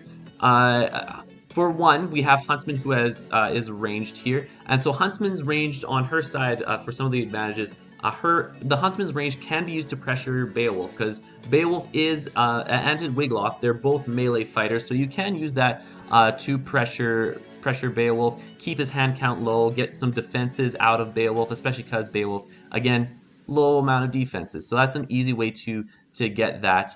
And having stones in the belly as a ranged attack can actually be really devastating to Beowulf. Having most of those knives attack that the huntsman can use, it can be really it can be a huge blow. But specifically, stones in the belly in this matchup is a really good card against Beowulf, especially because he has a couple of cards that have higher boost values. You have the no contest expected. You have the one Wiglaf card, Golden Drinking Horn. There's the Wiglaf one, Hot for Battle, and even still, like some of the other ones, the two values are good as well. And so having the stones in the belly is a good card against Beowulf just in general. Not only that, but what large hands, the card that Little Red has right here, where you can return the card to your hand, is a fantastic way to bait out the few defenses Beowulf has. And so Beowulf, he's going to have to take some undefended hits to make sure that he, keeps some of his defenses. And so you have to play that game a little bit there. Not only that, but it can, of course, you can use the flower ability to return key powerful cards. Like I said, Stones in the Belly is a great one. You can bring back Once Upon a Time, Grimtail, a basket card, and that can be very helpful in this matchup. If, and this is a big if, you can get all of the healing with the Huntsman Grimtail, you can have more health than Beowulf does. And again, you can bring Grimtail back to gain even more health. You can gain up to, 16 health, because you do 4. Get 2 of them back with large hands, although I would probably say a stones would probably be the better option in that instance there. But if you really wanted the health, you can get 16. But yeah, you have Red who can recover a decent amount of health and actually move past Beowulf, even with his own healing as well. So that's a lot of health that Beowulf has to chew through. Not only that, but you have something like, what is it? Ears. Like, again, Beowulf has a lot of big, heavy attacks, and Little Red doesn't have a whole lot other than the What's That in My Basket. So she does have the four value attacks. But if you need any more higher defense cards, Ears is a great card to use as a defense here, or as like a very a high value bait, or like a sneaky attack when Beowulf thinks that you might be playing a certain card over another. Along with the usual feint and ignoring the value of the opponent's card here, Large Hands also negates the value of Heirloom. This is one of the few cards that actually, it doesn't matter what Heirloom does, you're ignoring the value entirely. And so that means that Bayo will have to, it means that no matter what Bayo does, that becomes a dead card right there. However, again, you only have 2 of these cards, so it has to be executed perfectly. And Bayo can play around this whole ignoring the value of your opponent's card just by looking at what's in the basket. That's the other thing. Like, you can predict them. I forget the official term. It's already the second time that as I'm sitting down to record this that I forgot the official term for like being able to telegraph. It's easily telegraphed here. And so that's one of the disadvantages that Little Red has, but she can play around with a little bit of that. But with something like the ignoring the value, she can't really necessarily play around something like that. Beowulf can guarantee that if you don't have the flower in the basket, that he can just use Heirloom and not be afraid of it being fainted either. Not only that, Beowulf has many high boost values that are also important to his strategy that Red can utilize with Stones in the Belly. So, and even if Beowulf's cards, let's say the boost values are, a lot of his good cards like Golden Drinking Horn is a fantastic card that you want to take out. War King is a great card to take out with that and still get a lot of boost. But even if you don't get one of those, let's say you get rid of something like an epic poem, it's less important. But even his feint, that means that's one less feint in his deck. Let's say the Grendel card, very very big card. Although Red also has a lot of attacks like Stones and Once Upon a Time that will Grendel won't do well into, but let's say a Grendel will be good, you attack with What Big Ears or with a basket card. That's less of a chance for Grendel to be effective, and so it takes away Vigor and Courage is a great card to take out of Beowulf's hand, and so yeah, it's a lot of those discards can be very crucial against this matchup against Beowulf. Not only that, but when you're using your attacks here, after combat effects for all of your attacks are great against Wiglaf as they don't give Bale rage here. Things like Once Upon a Time it can be tough against Bale, who has a lot of health, and if let's say he doesn't take it, well then you're giving him 5 damage, which is a substantial amount of damage, but you're also giving him 2 rage, which can do a lot against you in this matchup as well. The last thing I'll mention is, even though it does give Bale more rage, things like this, these after combat damage, is free damage that can be deadly. And so even still utilizing, let's say, if Beowulf has all of his rage, all of this after combat damage, as with all the fighters, can be very deadly for Beowulf. Let's say you bring back some Once Upon a Time. I still think Stones is probably the card to pick up with her What Large Hands card, but damage is damage, and you really want to Beowulf has the potential to have some good value defenses here if he needs it, and so getting those after combat effects from Beowulf is a huge deal. So that's going to be on Little Red's side there. On Bigfoot's side, he can play the long game very well against Red, who you can often deal damage over her small attacks and keep that health margin over Red by the end game. So if Beowulf is able to hit Red enough that he still has more health than Red does, you can play the long game a lot better than she can. And as always, you have plenty of schemes to use as passes. The fact that Beowulf has just a natural amount of high health, and even with Wiglaf, if you can use him to body block, it means Red has a lot to chew through as well. And even though Little Red can use Huntsman to gain health or help with a little bit with that, Huntsman not only has a low amount of defenses, but he also has very he has no feint. So let's say Beowulf, even something like an early Heirloom, can be very deadly against a Huntsman early on. If killed early, it negates a lot of healing and extra damage. And so, keeping Huntsman alive is going to be very crucial to Little Red's game. And you can move around with Beowulf. You can use Wiglaf's ability to swap them as well with the one combat card. You have a decent amount going for you as Beowulf to be able to stop the Huntsman. Also, kind of depending on the map. But yeah, the huntsman does you can get rid of the huntsman decently early and negate a lot of that kit that the huntsman has. Now again, the recent endgame change makes Grendel far less effective, and so Grendel in this game is not one of the it's not a good card in this game. I will say that, especially because red has a lot of value 2 cards, and not only that, value 2 cards that also will deal either extra damage with Stones in the Belly or deal extra damage with Once Upon a Time. And so that one is a little bit less secure, but you can use that to your advantage. Let's say uh, um, you keeping it in your hand just for the defense and you spending your rage elsewhere. And let's say you manage to hit one of those 4s. Well, that's already almost that's over a quarter of her health that's gone. That's almost a third of her health gone. And so equal can be decent in this game as well. You just gotta make sure you're hitting it correctly there.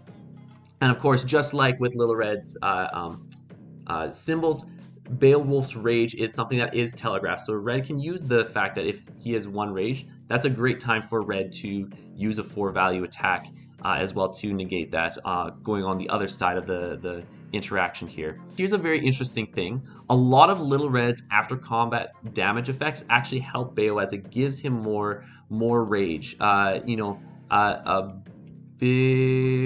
is it? What am I thinking of?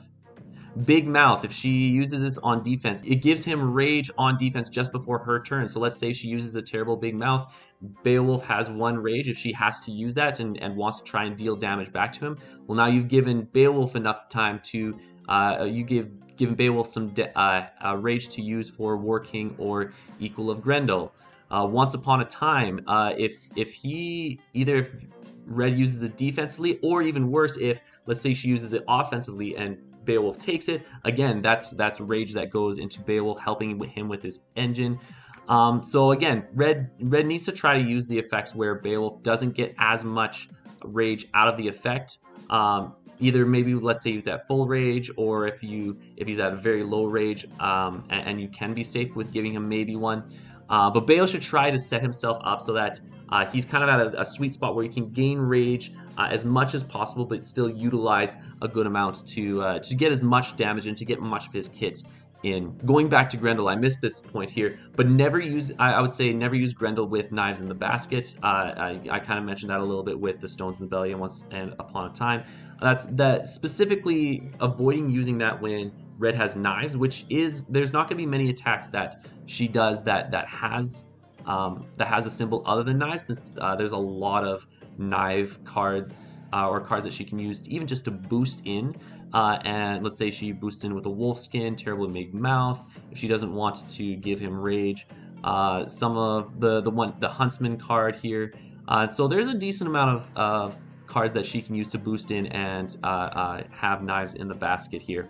Wolfskin again is not very great for Red. Very low defense as well, and it draws cards, sending her closer to the end game. Most of Beowulf's attacks will exchange very well into Terrible Big Mouth. He has a lot of combat cards that are raised in value due to some combat effects. So if he uses Working offensively, if he uses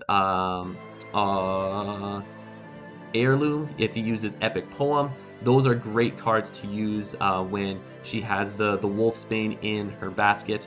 You'll rarely see something like you might see like a Fatal Struggle, but again, if you're Beowulf and you want to attack into Red with Fatal Struggle with Wolfsbane, probably not the wisest idea. You'll rarely see the skirmish, as he'll probably want to save this for a lot of defenses.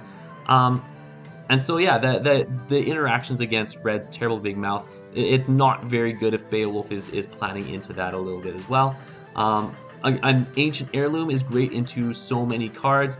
Little Red doesn't have a lot of high value cards and effects, and effects will still go off against What Big Eyes. And so the What Big Eyes doesn't cancel the Ancient Heirloom, and if it's not again, if that value is not negated, then he can do what he wants with that, right? Due to smaller attacks from Red, some of those 2 value attacks, and the fact that she can only hit the highest with a 4, War King can be a very great can be a great card to use to maybe spend like 1 rage and get 1 or 2 rage back with very minimal damage. He doesn't have to use a whole lot of rage to get maximize Warking's ability. You might do a little bit of chip damage, which is kind of what Beowulf wants. You want to kind of like just chip him a bit to get him angry yet again. And so because she doesn't have as much burst with a lot of her cards, Warking can be incredibly powerful and can help against stones in the belly there. The Vigor and Courage with Beowulf's discard, most of his discards not only likely gets Beowulf's 2 to 3 rage, it can also discard one of Red's key cards that she needs and changes the symbol in her basket, meaning if she was hoping to utilize that symbol, she would have to, especially if it's on her turn next, she would have to discard a card to keep that symbol if she wants to utilize that card. Maybe she doesn't have any cards in her hand that has the symbol on top, or maybe it's just not an optimal symbol to have, whether on offense or defense. And so, you know, that Vigor and Courage can be very helpful in disrupting Little Red's kit. Golden Drinking Horn is very effective. It extends his life. It allows Beowulf can move if he helps, and it can moving away can even help against Into the Woods. And that's a very niche benefit, but you know, if you really want to utilize that and force Red to boost instead of using Into the Woods, you can do that. And obviously, drawing cards if need be to put pressure or to keep up hand advantage. Fatal Struggle in this matchup, it can be 50-50 in regards to who draws cards, depending on how Little Red defends. She has a decent amount of 4s with the big ears and What's That in My Basket. So if you can predict it and utilize it effectively, it can also be decent. So in this matchup, then you know, when I was talking a little bit earlier, and I debated maybe putting it back to balance, but I really do think that if you have a good Beowulf player against a good Little Red player, the Beowulf will win slightly more than the Little Red. I would say, like, again, it would be closer to that 55-45. So it's more even than you would think. But I think Beowulf actually should be the one in favor here over Little Red. I think it's just easier for Beowulf to get his kit moving over Little Red. I think he has just a slight edge. This could be a balanced matchup in the future if I'm proven wrong even more. Let's say the stats do count for something, and so I could see it going the other way. But for right now, I'm gonna stick to what I originally had. Once I would look through all of Beowulf's positives, I'm pretty sure that kind of helped me push it back up to where it is at. But again, let me know in the comments. This is what the comments are for, you know, to tell me how, you know, if I'm wrong on any of these. So that's going to be that matchup, Beowulf versus Little Red. Our next matchup that we're going to be covering is Medusa versus Little Red Riding Hood. Now, Little Red Riding Hood, I think it has a decent chance against Medusa, obviously not being completely unbalanced to completely, you know, advantaged matchups here. As far as stats goes, on UMDB, Medusa has a 53% win rate over 36 plays, but with UM League has a much higher win rate percentage at 73% over 44 plays. So a little bit more of a win percentage on the UM League here. So Medusa does have a little bit of the, you know, the slight advantage there. Going through some of these, starting with Little Red here. It's really, with Little Red, it's really only a game of whether you can deal enough damage as Little Red to Medusa before the time runs out. Between the ping damage and at least one guaranteed second shot +4 from either like Momentary Glance or Gaze of Stone, it means, and if she uses Momentary Glance damage, it means Little Red has a time limit. With only the 2 cancels, it guarantees that there will be a second shot at some point. Not only that, but Little Red has no movement effects on her cards, at least not on the combat cards. She does have the Into the Woods that gains an action, which will help a little bit, but if she moves in first action to attack second action and she's in Medusa's zone, it means she can't get out and is most likely going to be pinged the next round. And with this, the starting health of 14, it's decent, and Huntsman can provide a little bit of healing as well to help elongate the game. But it means that she will get pinged fairly often, or Medusa can even better utilize some of the movement effects to not only ping but to potentially attack even more. And so, yeah, like I said, you can make that artificial timer longer if Huntsman uses that Grim Tail there. With the healing, with even just 2 times with the symbol, if you can get the symbols to line up and she can recover the 4 health, that means Little Red has 22 health over 16, as Medusa doesn't have any healing. So it's still a decent amount of damage if you can get that healing off. And if you can cycle Once Upon a Time and Never Leave the Path, you can win with simply the 16 auto damage or whatever. Yeah, with that 16 auto damage between the scheme and Once Upon a Time here. So there you have one win condition as well, and so that kind of helps there. The other thing is with Medusa's discards, because you get to choose the discards, it means that Little Red can. Sometimes you won't get the desired effect in your basket if you have that, but you can at least still play around it if you do have a symbol that you do like, or if you have a symbol that will help you start up a new combo or keep the combo that you have going alive. Or if you don't use a card that initially has the right symbol, but by discarding, you can kind of set it up where you discard a different card to make the combo work, right? And so you can kind of play around with it a little bit there. And not only that, for Medusa specifically, her discard is on defense. So you want to be aware as Little Red, where your after combats will her after combat is always going to trigger before yours do. So if you want your effect, and you have a feeling, or even if there's a chance that she can play that the discard effect, having a copy of the desired symbol is very, very important to have if you want to get the effect through. Not only that, if Red has advantage, so if you're thinking competitive terms, where Red has both the map and position choice, or if you just randomly happen to stumble in this, you can potentially get rid of Harpies first turn with what is known as the Thing. If you don't know what the Thing is, I would highly recommend you go to Poindexter's channel. He does a fantastic job at outlining what the Thing is, but essentially it's just a turn one way of getting rid of a bunch of 1 health or 2 health sidekicks. And so when you have a Never Leave the Path, turn 1, you go into a space, you got that where all the sidekicks would be, you play Never Leave the Path with the sword action, the dagger action, and you wipe them out. That can be a very crucial moment. And I know specifically with competitive Unmatched, that can bump up her win rate or give her a better chance at a lot of things. But even if you don't have that Never Leave the Path still has the potential to clear out Harpies and deal some damage to Medusa if you need as well. So even though it may not be as good, or definitely not near as powerful, it still has a lot of potential for that as well if you can position it right.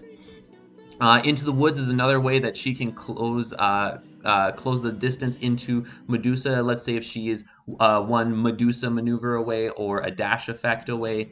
Even if she moves crazy far, 5 spaces, you can use Into the Woods, maneuver, and attack for your 3 actions. Not the greatest, but the other thing that this will do is let's say Medusa is 3 spaces away, you can use Into the Woods, move in, attack, and get out to prevent the ping. So this is one card that will help against Medusa's ability, especially because that is the only big action card. I guess you can also use the Wolfsbane effect in Never Leave the Path, but you generally want to be using this deal 2 damage, maybe even drawing cards depending on where you're at with the hand, who has the hand advantage, especially because Medusa can be so oppressive in that way. Huntsman attacks. When Huntsman is adjacent, they guarantee kills against the Harpies. Not only that, but adjacent Huntsman also guarantees at least 2 damage over Medusa, and if he hits one of Medusa's many 3-value defenses, she has plenty of those in her deck, you can get a good value either adjacently, or you can just pressure and get some chip value at a ranged distance anyways. I mean, you want to keep, especially because there are no cancels, you generally want to keep Huntsman alive. That'll be kind of the focus there. Maybe using some Stones in the Belly to as a bit of a discard in case Medusa tries to second shot Huntsman and tries to get rid of him. But that is if you want to use him offensively, that is a great way to do so as well. Similarly with some of the matchups I've mentioned before, when you're using What Large Hands here, you may not want to use this as much as a bait. There's not really many cards other than a feint that you would necessarily want to bait out of Medusa's deck, but more as a way to bring back important cards. And by important cards, I'm thinking things like Stones in the Belly, Once Upon a Time. If you really want the healing to give Little Red some even more health, you could maybe do that. But those are kind of the ones you want to bring back there. Uh, Terrible Big Mouth with the After Combat card. Is decent against all Medusa attacks except, of course, for Second Shot. The Second Shot is the one card you really do not want to have Terrible Big Mouth you have. And I think I'll go over this a little bit later, but yeah, as Medusa, you can kind of play around that where if they have the Wolfsbane in the basket, it's a prime time to use Second Shot to be able to do that. Now, Little Red can kind of predict a little bit with that What Big Eyes, but that way, if Medusa is using them primarily when Wolfsbane is in the basket, she can guarantee that if you use What Big Mouth, you're taking a major risk at taking a lot of damage there. Even if you don't have many of the feint-like effects or at least not enough to block all the second shots, Stones in the Belly can become a high-value defense, especially with a lot of Medusa's boosts. She has plenty of high boost values. You know, you have the Gazes and the Momentary Glances at 4, Hiss and Slithers, Hounds of Mighty Zeus at 3, a bunch of 2s. There's another 3 with Second Shot. So that means, and even with the 2s, that means you're getting on average 4 to 5 on defense, which is a great defense against Second Shot. If you can hit it very lucky, you can get up to a 6 defense for that Stones in the Belly. This might be one of the valuable defense cards you really want to have in your possession. You can try to play with Stones very aggressively and try to hit over some of Medusa's defenses as well, but it might be more valuable to utilize the Stones as defenses in this situation here. And not only that, but you could discard, if you discard one of those high boost values, it means she doesn't have another high boost value that she can use into Second Shot, or she doesn't have a potentially very powerful effect. Let's say you discard a Gaze of Stone. I'm sure like she might use Gaze of Stone in the matchup as itself, but most of the time she wants to use it while there's Second Shot and keeps the Momentary Glances for that deal 2 damage as a pass and as 2 extra damage, 2 free damage there. But if you get rid of even one Gaze of Stone, it means she has to use one of the Momentary Glances as a way to get a full boosted Second Shot. If you get rid of another higher boost like a Hiss and Slither, not only are you discarding a high boost value, maybe not one that she would use for Second Shot, but you're also discarding a very important card for her that will give her a big hand advantage. So there's a lot of potential great discards that you can take out of this. Now, of course, Medusa can help mitigate this by, of course, playing with a higher hand count or by having other, boost cards in hand. I guess the other really interesting thing is because Stones in the Belly triggers before the boost is there. Let's say, yeah, Medusa has one boost value 4 card in hand. You use Stones and you pull it out. Well, Medusa's stuck with something with 3 or less. Not only you're guaranteed to be attacking with 6.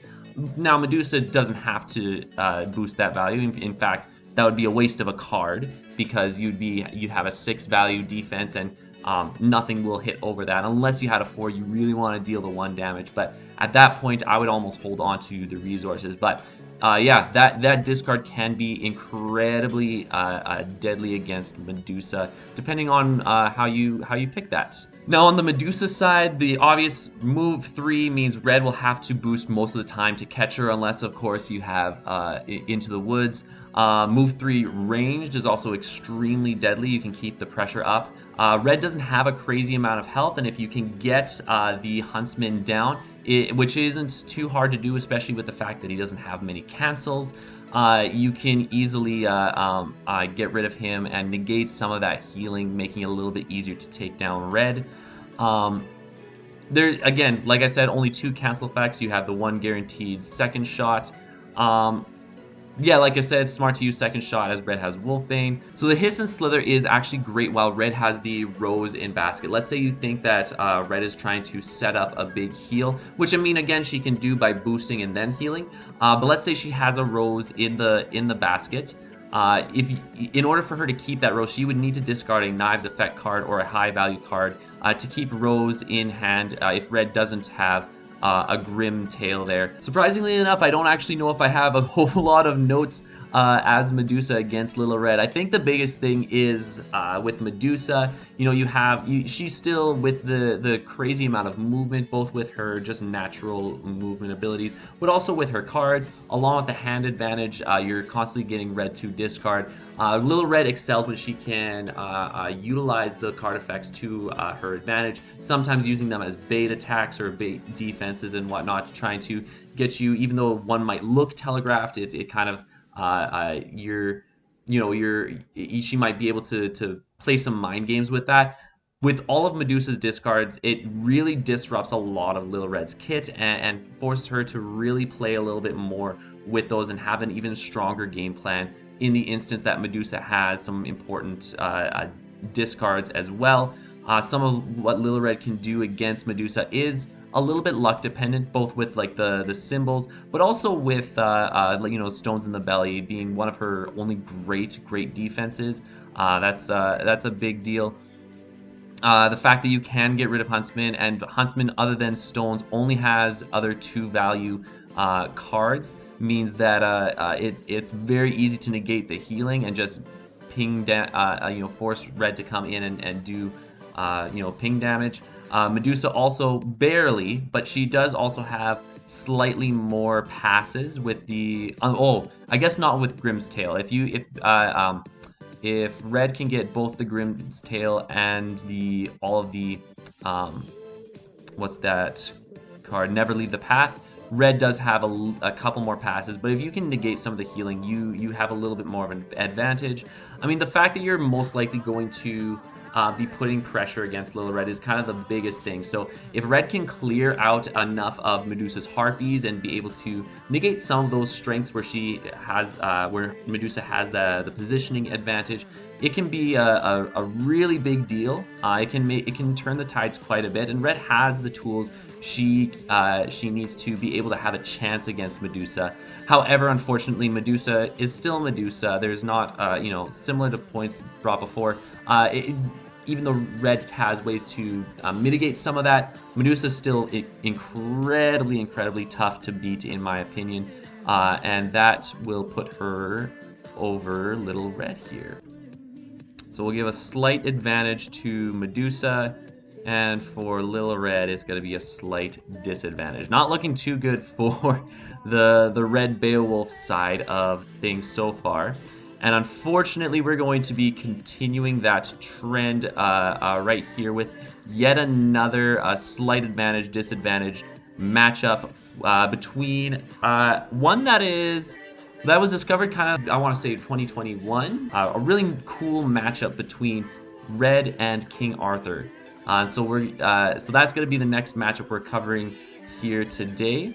And this is one where, this could be very balanced. I could see this being a balanced matchup and one that I kind of switch over. I tend to lean a little bit more towards the King Arthur side because as someone who has played King Arthur a little bit more, I do tend to think that a good King Arthur can probably make it work most of the time against a good Little Red Riding Hood. Granted, not a whole lot. It's kind of just above that balance thing.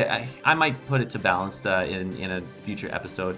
But what the stats say, we have King Arthur actually winning most of the matchups on UMDB. Over 32 plays, he has a 56% win rate on UMDB. However, Little Red Riding Hood right now with UM League has a 67% over 15 plays. So again, it could go either way. But let's go over this. The first thing is, of course, Arthur has a low amounts of defenses and has to take undefended hits.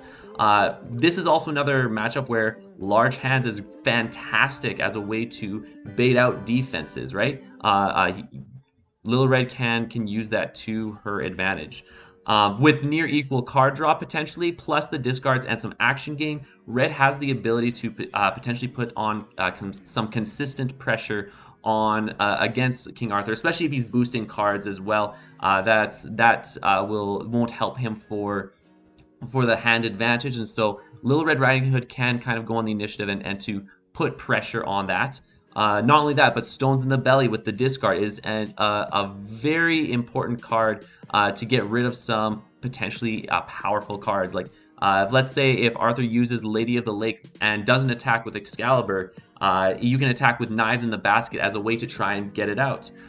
Even being able to take out just a couple of key cards. I'm thinking things like Noble Sacrifice, not the greatest, but that can help negate some of the boost damage. You get rid of Excalibur, that's a crazy amount of damage you're negating. Aid of Morgana is a high value thing that gives him card draw.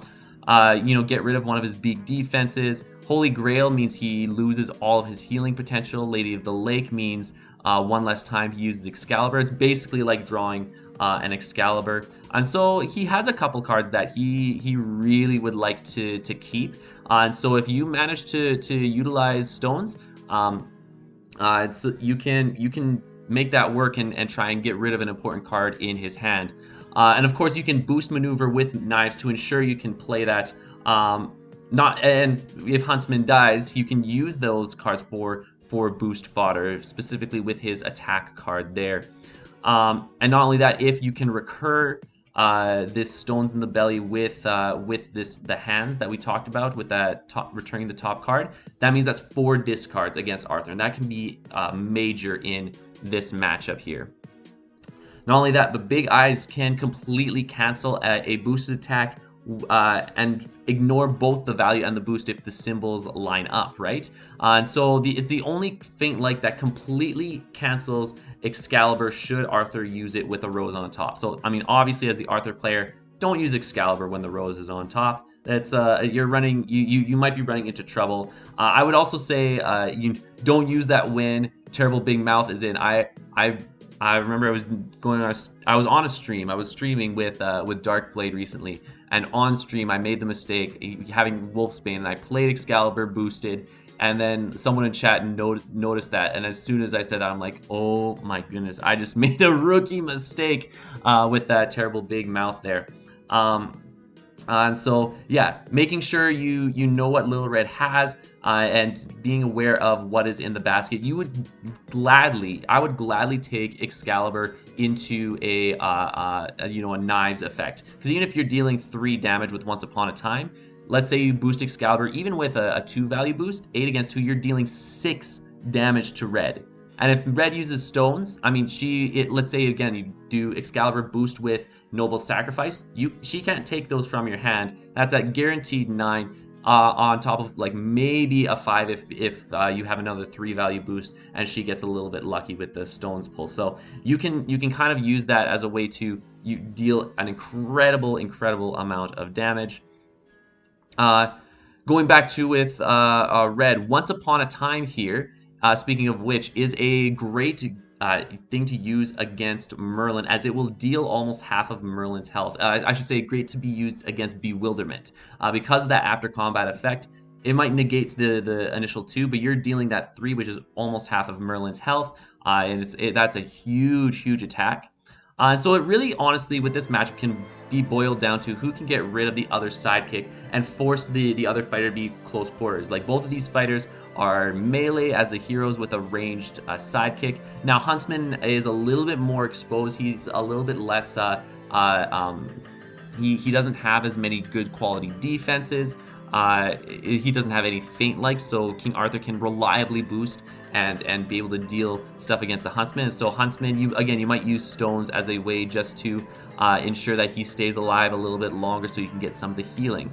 And so this is part of the reason why I think Arthur has a bigger chance, is because it's much easier to get rid of Huntsman than I believe it is to get rid of Merlin, and then you can use a little bit more of Arthur's kit to try and be able to kind of outclass Little Red at that point. All right, but moving on to the other side of things, of course, the biggest thing is with only 2 cancel cards means Arthur can get more boosted attacks through. So even if you were to use all of the Merlin cards plus 1 Noble Sacrifice, let's say if the other Noble Sacrifices are fainted, that's 17 additional damage. You don't need Merlin if in that instance. Let's say Merlin's defeated, you use all of his cards as just extra boost. That's 17 damage above your normal attack cards. So that's a lot of damage right there. Not only that, you're also likely to have some more card draw, very slight bit, and some of it again because he has so many different effects, like so many different cards, I should say, unique cards. It doesn't always work out, but you have Aid the Chosen One. You can boost a regroup and probably land it over a lot of Red's low defenses. You have your Aid of Morgana. You're most likely to have a little bit more of an advantage in the card draw. Like I said, Huntsman has no boost, and so if you get rid of Huntsman, there's no healing, no ranged attacks to meaning you force Red to engage, fewer damage from Huntsman as well.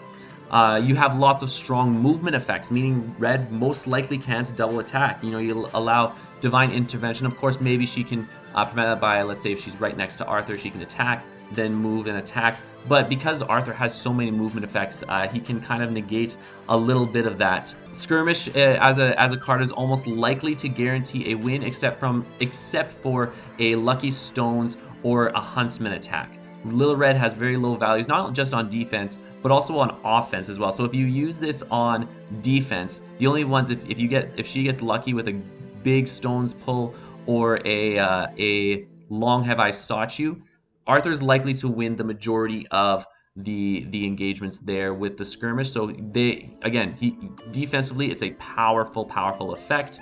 Not only that, Holy Grail is a very easy card to hit, as the only way Red can hit above 4 is a lucky pull from the stones, or again from Long Have I Sought You. But you kind of want, at that point, you hope to have Huntsman taken down at that point. So you can potentially control that to ensure Red can't pull it off. You can reliably use it if you're at like 4 and 5 health, and still potentially viable at 3 or 6 depending on what attacks have been used. Noble Sacrifice can be even used to trick Red into thinking it's a lower attack, and then you can boost it. Let's say again with one of even with another Noble Sacrifice. Let's say you want to use a Bewilderment. Again, even a 4 value attack, it's not as much value as what you'd be getting if you use the boost, but it's still decent. You can still hit over many different cards, and so you can boost even with a 2 to hit over most of Red's defenses if you choose, and you don't always have to either. When taking hits, you generally want to take a couple of undefended hits, especially if you predict the hands is in her deck there. Boosted attacks are always great against Wolfbane defenses, although maybe less with Excalibur, just in case she has the mouths. But if you're boosting a 3 over the Wolfsbane, you're going to be dealing at least 1 more damage than what she is going to be giving back, because she only has a 2 defense with the mouths. Can be good against dagger defenses, I would say, and can be very dangerous against Rose defenses due to the big eyes there. And then the last thing I would say is Command the Storms is great for a major swing against Huntsman or Red with certain symbols. So having the Command the Storms as a way just to where is Command the Storms? Is it further down? I missed it. It's further down. Being able to move everyone just to either to deal with the Huntsman or Red against crucial moments in the game can be absolutely helpful. And so for that reason, I really do think that King Arthur has a slight advantage over Little Red, which is very rare because he doesn't have a lot of good matchups there. But I would give the edge here to King Arthur, and unfortunately another less advantaged one to Little Red. All right, the next matchup we are going to talk about is Medusa versus Sinbad. So going over the stats here, Medusa I have as a little bit more of an advantage here. Of course, with the stats, over 223 plays on UMDB, Medusa has the 57% win rate.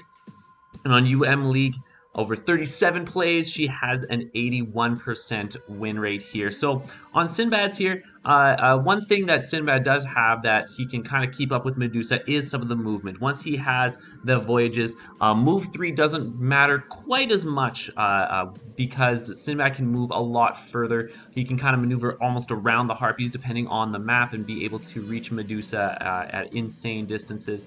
And so not only that, but he has good card draw to keep up with Medusa's discards and pressures. You're going to notice a lot of movement effects as well. So similar to how he has just basic move with the extra movement with the Voyage cards, he has a lot of either card draw or movement effects to keep up with the positioning and with the hand advantage as well. So you have, of course, the draw 1 card, 3 spaces here. Draw 3 cards if you really need to use one of his schemes. Draw 2 cards. discarding one card. He does get that random discard, which we will talk a little bit about later. Draw one card, draw one card. You can move up to 4 spaces. So a lot of the different things draw 2 cards. Did I mention the 3 movement on Toil and Danger? If not, I'm mentioning it now. You can keep up with Medusa a little bit more than some of the other fighters that are currently out there with specifically the movement and the card draw. So it kind of negates a little bit of Medusa's powers in that aspect. You can even discard a voyage to get more powerful quickly. So, you know, getting, let's say Medusa uses one of her discards, being able to discard some of the voyages and the regroups are probably a good chance, especially earlier on, so that you can make Sinbad a little bit more powerful and kind of make him powerful earlier on. Because again, Medusa will be able to kind of whittle Sinbad down with that pin damage, try to get rid of the defenses and hit over them. So you really want to become more powerful a little bit quicker there.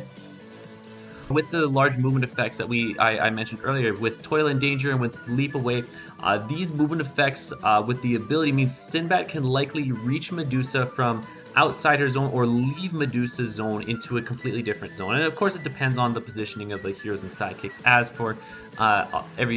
for everything, and that positioning for both Porter and Sinbad is key.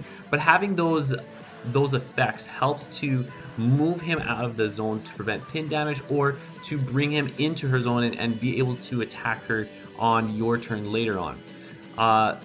A lot of later voyages, once you get more powerful, they're very deadly against Medusa, who has a great amount of 3s, 2s, and 1s. You're going to be hitting quite a bit of damage, and she doesn't have any of the healing. Of course, the best voyages are Man-Eating Apes, the Voyage to Sea of the Man-Eating Apes. And this is very important earlier on when you're not as powerful, so that you can actually deal a little bit more damage to her in the early game and kind of keep a little bit more pressure. Late game, you might see it faint a little bit more. But this at least gives you some guaranteed damage while even if you're not hitting over her defenses there.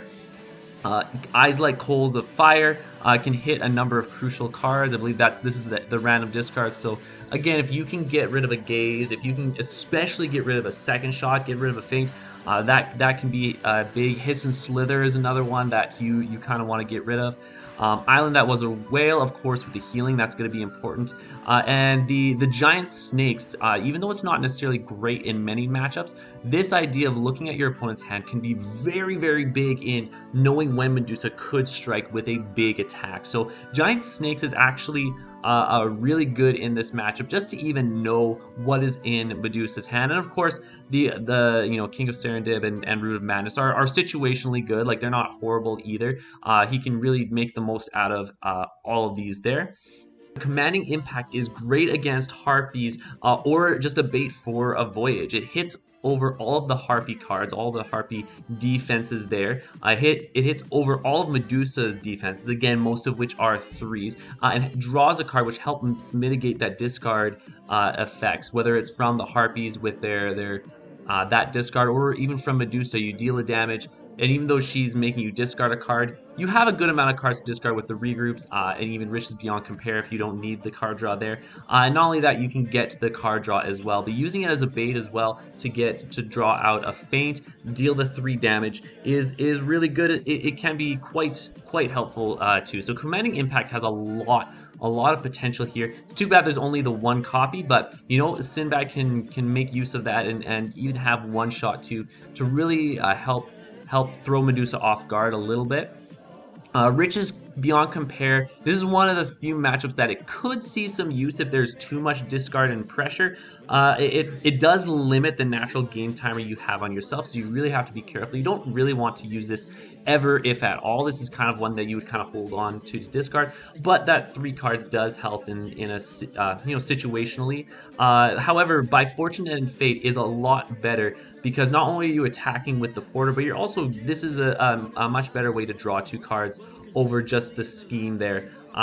It not only gives you card draw, but it potentially forces Medusa to use a card and deal damage. So Fortune and Fate is kind of where you want to be drawing the cards if need be. That'll be a better way to keep that hand up at a faster rate.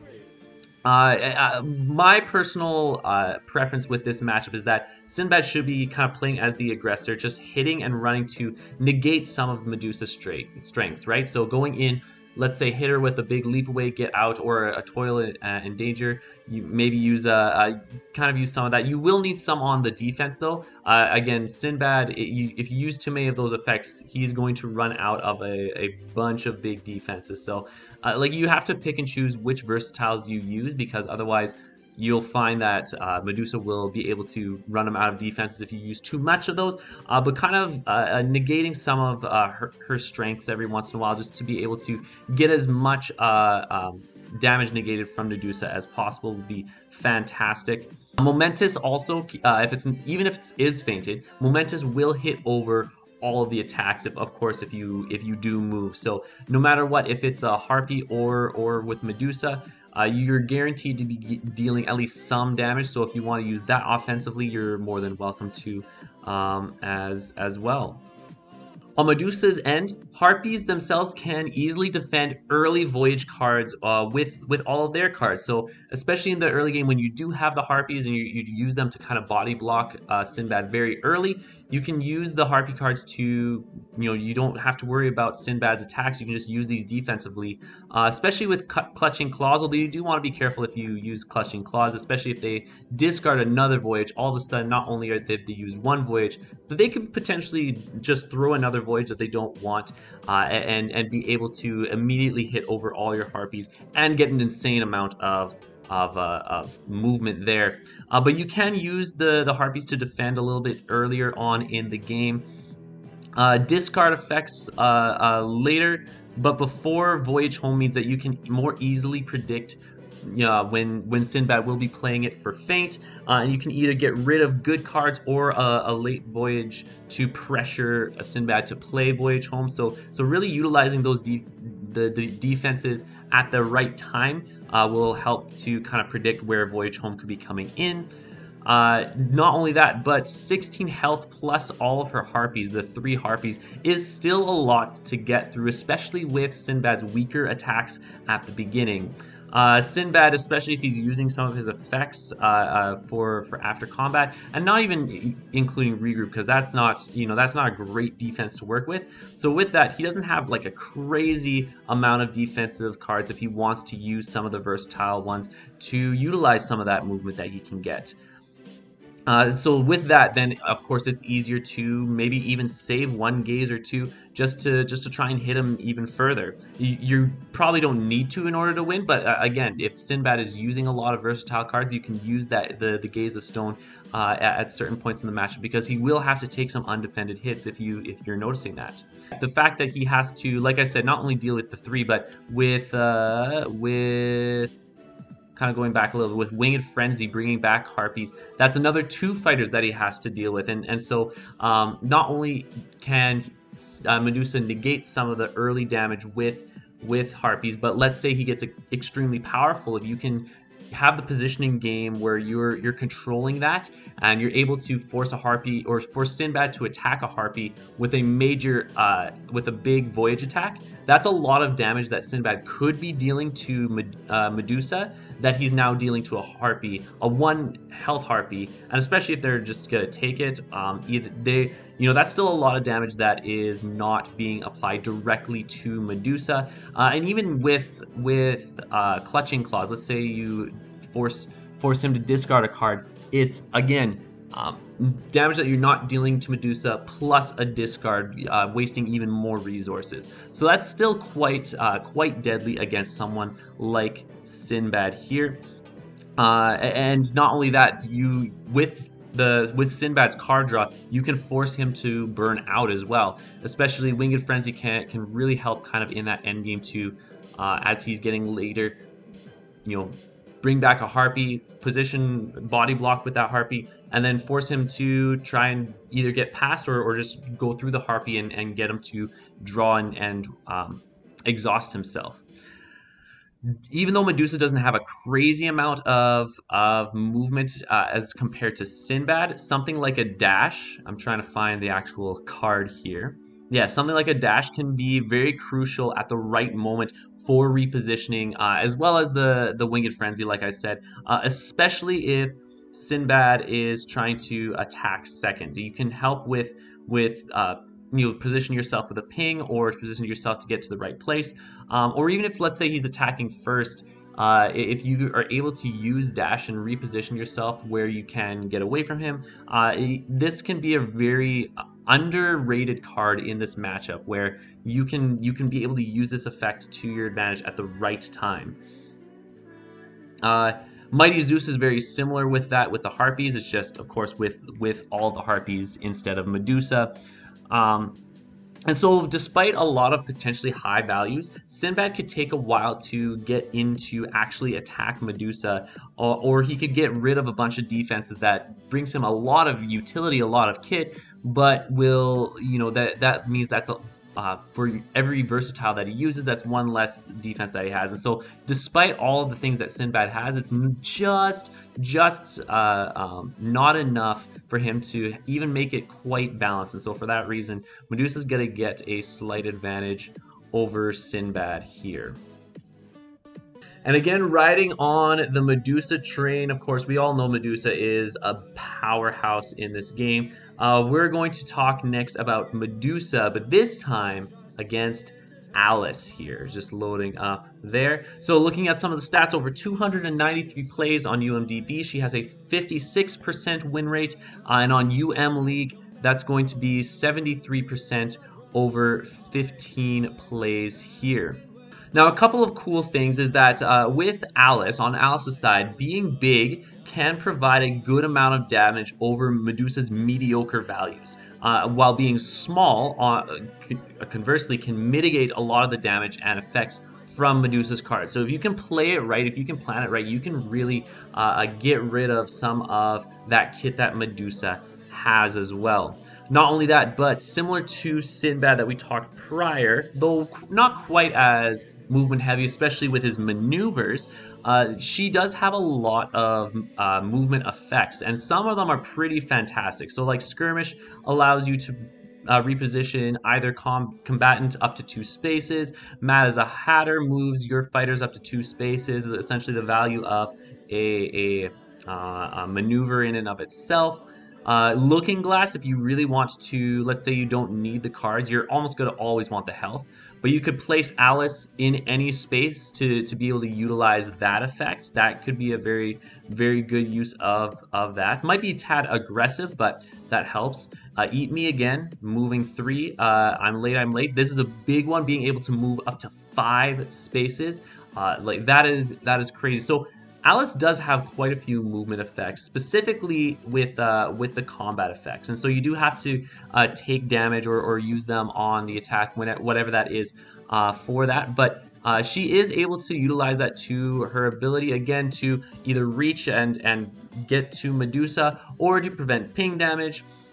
It can be used as like a hit and run for both Medusa and the Harpies to leave. And because most of the values are around 3 for Medusa, who also has no healing, these are valid attacks here, especially if you are big. Even if you were to hit, let's say, I mean, a Skirmish is a great one, although you kind of want to hit for defense. But let's say you hit Mad as a Hatter, it's 3 here, but with big, you have 5.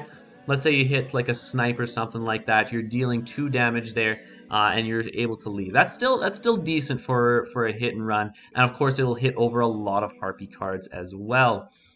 If Medusa faints while you're big, you can regularly deal 3 to 4 damage with most of your attacks. And while small, this is a big one, all your cards can defend against Gaze of Stone. So Medusa obviously doesn't want to use, if she uses Gaze, she doesn't want to use it while Alice is small. And Alice has quite a few versatiles as well to kind of keep up with that. The biggest thing, of course, as with every matchup regarding Alice, is whether she can utilize her size changes well. A couple other things, Jaws that bite. If, let's say, Medusa either doesn't position well or you position really good, it can be helpful to clear against Harpies, whether it will hit over all of the Harpy defenses except for Hounds of Mighty Zeus. And that's a really bad one where, let's say, if they use Hounds of Mighty Zeus, that's the only really bad interaction, because they can immediately move and negate the after combat effect there. But if you can position well, it will either deal damage over the Harpy 3 defense and potentially be able to wipe out another Harpy on top of it, or to hit Medusa as well. And so it can be crucial to get rid of multiple Harpies at once.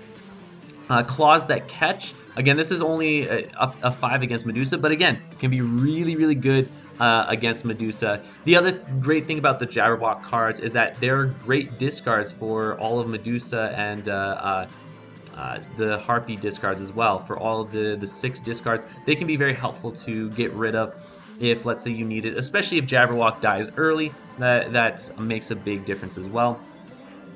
While you're big, all 3 value cards, which is almost all of her attacks here, so the majority of her versatiles and attacks are able to kill Harpies, and all your 3 value cards will auto defend against Harpies while you're small. So any of these 3 versatiles you can use while you're small to defend against any Harpy attacks, and any 3 value or higher you can use to defend against Harpies and get rid of them. So it does help to kind of have that little bit of a metric to know what you can use to get rid of the Harpies.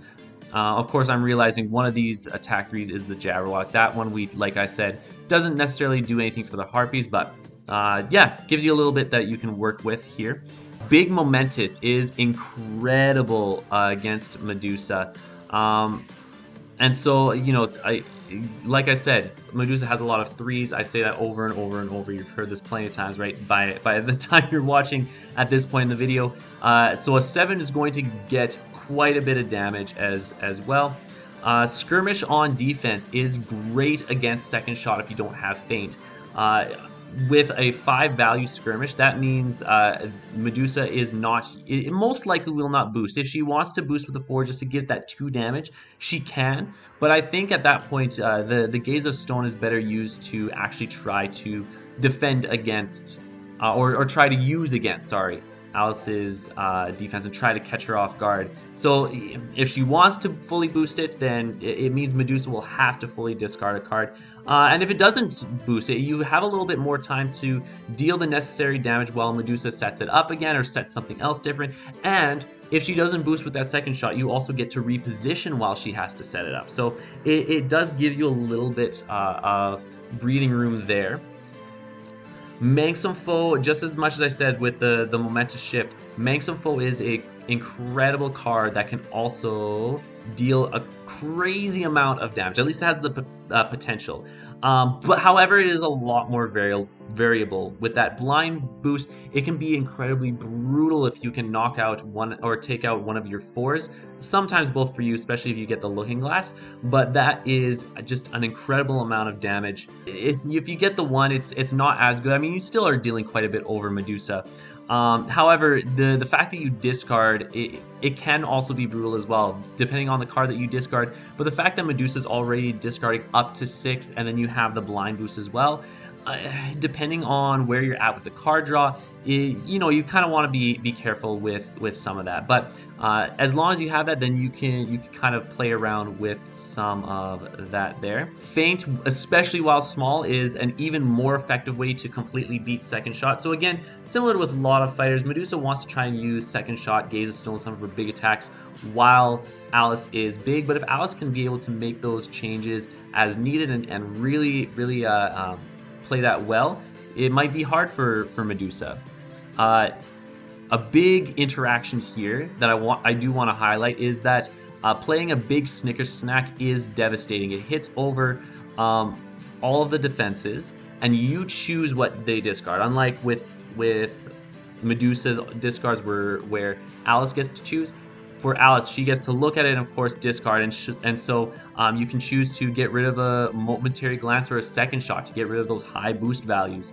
Doing a Gaze of Stone or Hiss and Slither, they're good. You can try and get rid of some feints so you can get pull off Looking Glass. You can kind of play around. There's a lot of good options that Medusa has, which is kind of the reason why she's crazy OP. But yeah, you can kind of play around, and depending on where the game state is at, that discard can be incredible. Again, one of the problems with Alice is is that she does have a lot of variability. There's a lot of unique cards in her deck with the 15, and this is definitely one of them. There's not a lot of consistency with that, but it could be very crucial at a key point in the game. So you kind of want to utilize that well. Not only that, but Looking Glass is really good against a Harpy attack.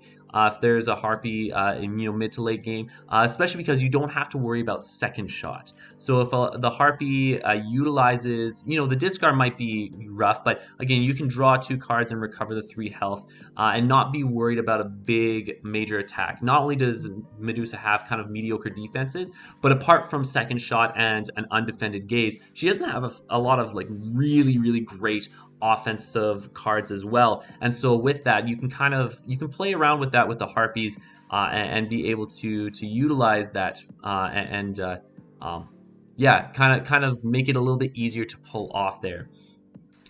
One thing I will also say, apart from the combat effects, Eat Me is the only way to end up to a Medusa who, if she uses let's say you hit her, you're side to side right now on the start of Medusa's turn. If Medusa does one maneuver away, she's 3 spaces away. Eat Me is the only way to end up to a Medusa who is 3 spaces away at the beginning of your turn, and you only have 2 copies of it with a size change. So if you don't want to change size, it's not really fortunate. You can use it for the boost value as well, but otherwise, she is going to have to boost quite a bit to actually be able to catch up to Medusa and really make use of a lot of her cards as well. So that's one thing that Medusa does have going for her alongside as we get to her deck as well. A big thing for Medusa is with the ping and everything. Even though you don't have a crazy amount of good attacks, Alice has a lot of small health, like a very, very low health pool herself. So you don't have to attack a whole lot. If you can deal a lot of ping damage between your ability and momentary glance, and then you hit hard with even just 1 or 2 second shots, that will oftentimes win the game. Especially if you do a lot of ping damage and using the momentary glance and not attacking a whole lot, you give Alice little to no chances for her to use Looking Glass effectively. And so it plays as an additional timer for Alice to be able to get the damage she needs to win. Again, this is another match where Medusa is going to win at a certain point. Alice just needs to get the damage wherever she can. And 3 to 5 Harpies can make it very tough for Alice to get her hits in time to beat that timer that Medusa uses to pressure her.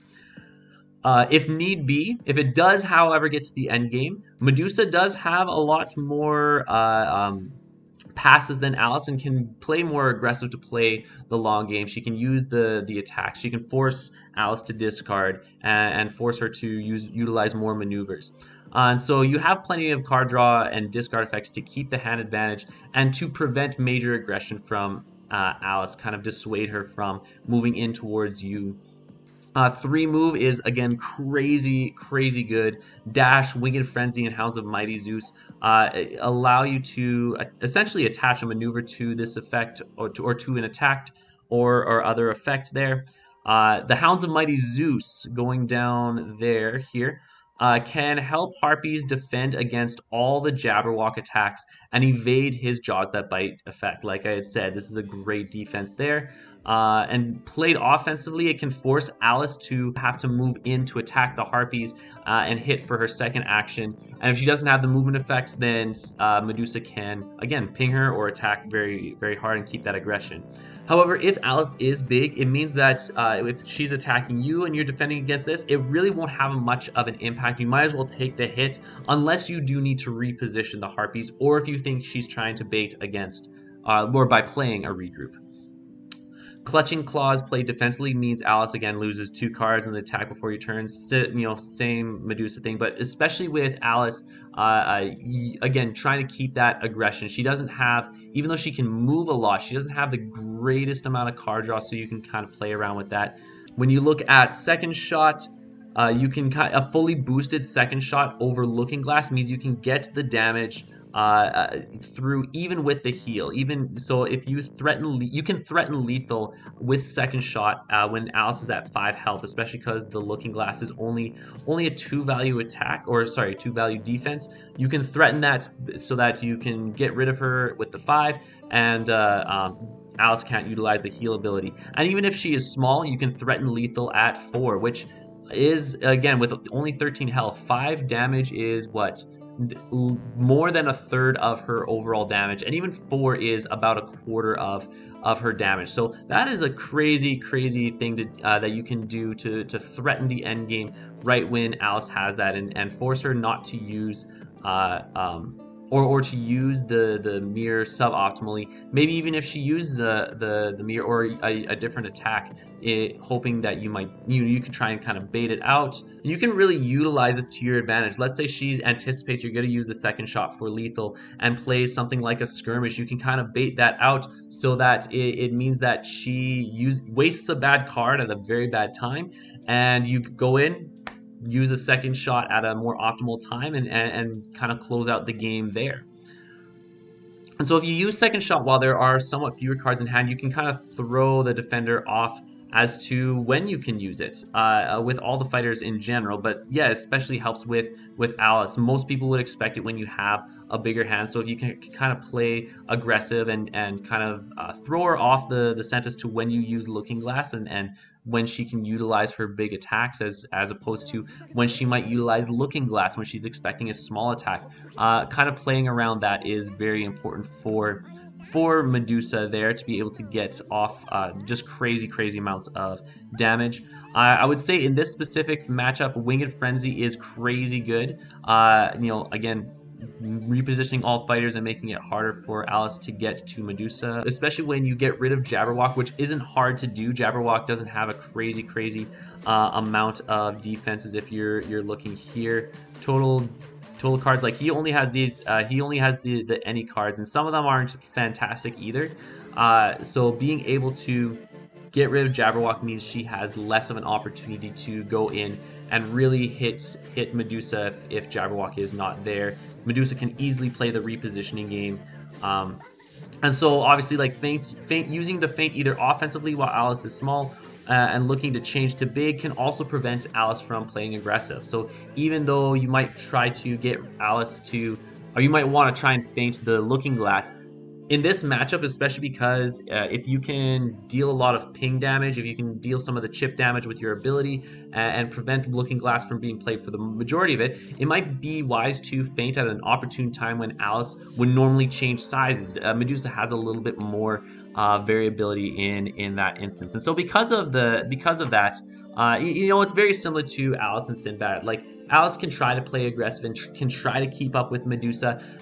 She's a little bit more variable with the crazy amounts of damage, with the being able to hit hard and defend hard, but that ability making it a little bit more variable, trying to get that ult to line up. And Medusa can interrupt a lot of that as well. And so because of that, it's very similar with Medusa, Sinbad. Medusa just has more consistent, more better options here, and so she is going to get yet another slight advantaged matchup here. All right, our next match up here, we're going to be looking at two of my all-time favorite fighters in this entire game. This is going to be King Arthur versus Alice. Now, looking at some of the stats, as of recording, Alice has a 58% on UMDB over 293 plays, and on UM League, she has a 67% there with 9 plays. So much less plays there.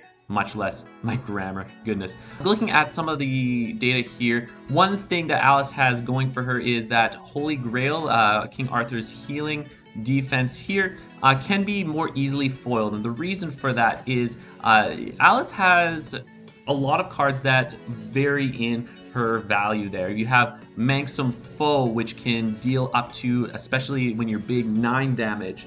And so that can provide a lot of a variable amount. You have Momentous, which will give 1, to Regroup, which will give 5. Of course, if you're big, sometimes those will shift as well. And so you can kind of play around it. Even when, let's say, Arthur has a certain amount of health, you can plan it around so that you can be small at a certain amount of health, whittle him down, get big, and then that makes it even tougher for Arthur to maneuver around. So because you have so much more variety in your cards there, it can be a lot harder for King Arthur to pull off the Holy Grail. Not only that, but Arthur, you'll notice he again doesn't have a crazy amount of defenses, and there skirmish is the only one with the 4. The other ones are some 3s, some 2s, and so that means big attacks will hit incredibly hard over a lot of Arthur's smaller defenses, and especially when he has to defend, that means, or there has to be certain points where he doesn't want to defend, maybe take a couple undefended hits just so that he can utilize some of these defenses at more key moments in the time. You can kind of play around with that there. Not only that, but Jabberwock will generally have, or he'll generally provide a better trade-off with most of the attacks. A clause that catch here, really only prevented by feint. It's mitigated by skirmish, both of which he wants to use for Alice, especially with a lot of those big attacks. Might want to save feint for using offensively for her the Looking Glass. And so both of those cards are ones that he wants to save for Alice. And so using the claws that catch can be very big. And again, Jaws that bite, the other right here at the very bottom, dealing 2 damage to any fighter adjacent, can only really be prevented by skirmish or divine intervention as defenses. Those are the only 2 that allows them to move back. And so Jabberwock can be very crucial in this matchup as well. If you can keep him alive for the majority of the game, you generally will get some good trade-offs. And even if, let's say, Arthur uses some of his valuable defenses to deal with Jabberwock, it means that's fewer valuable defenses that he can use against Alice directly there.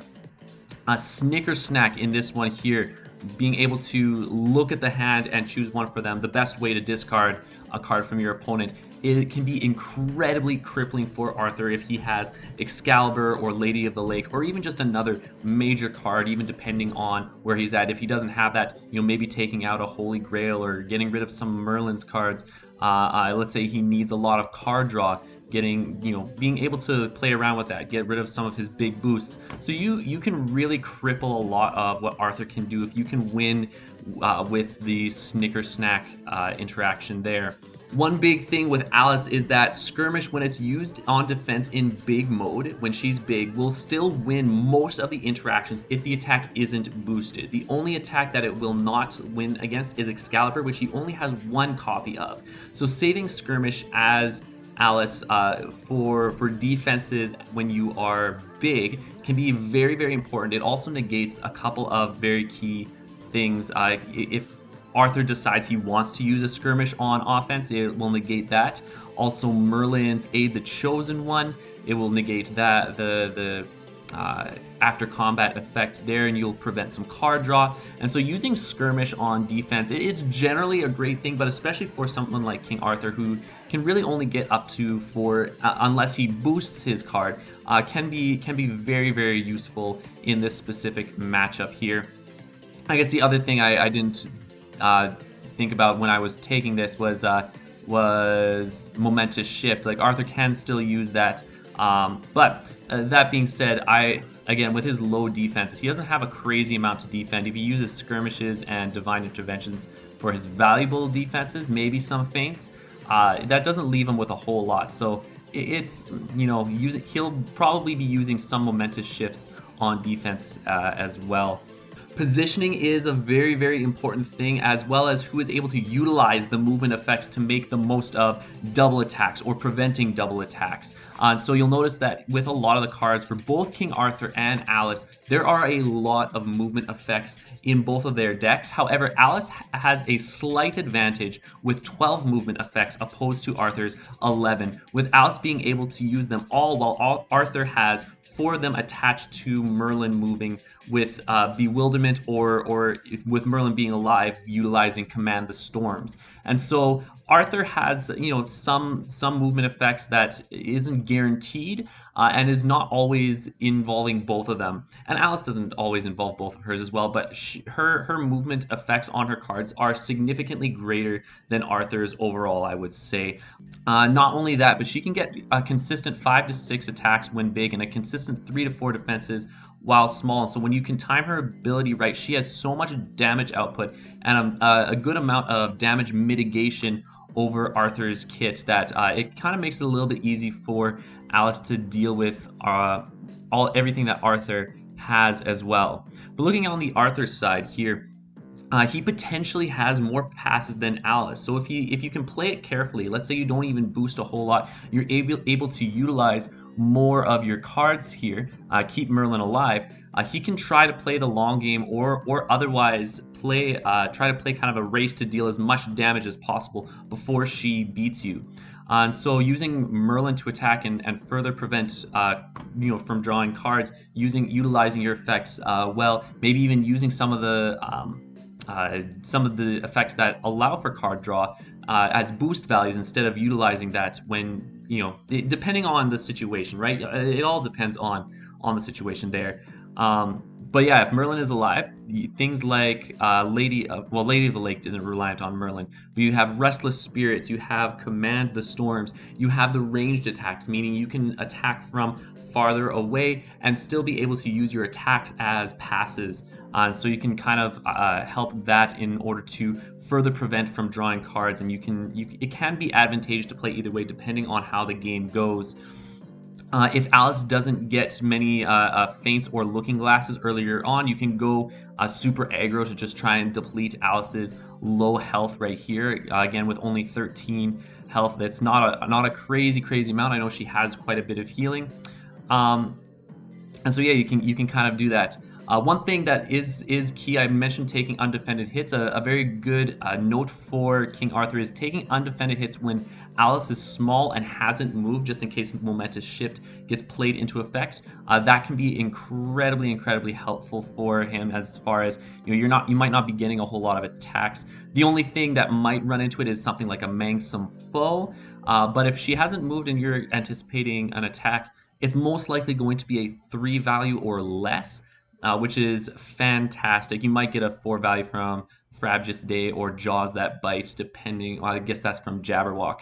But yeah, you can kind of play around with that a little bit. I guess, yeah, the only attack, if she's saving the skirmishes for defenses, the only attack that Alice specifically can make then, if she hasn't moved and is small, is Frabjous Day. So you can kind of take a chance on that one there. If Arthur does manage to pull off Holy Grail, you do end up with more health than Alice most likely will end up with here. With 13 plus 2 3s, that's 19. That means Arthur, if he can get that Holy Grail off, that is perfect. And so, yeah, not only that, but getting rid of Jabberwock early will provide great benefits. However, that is a decent amount of health to chew through. On the flip side of it, if you can get Merlin to even body block and take a couple of hits, especially when Alice is big, and Merlin can pull out a Bewilderment here to prevent all the damage there, that can be incredibly key for Arthur, negating a lot of Alice's damage output, which is fantastic.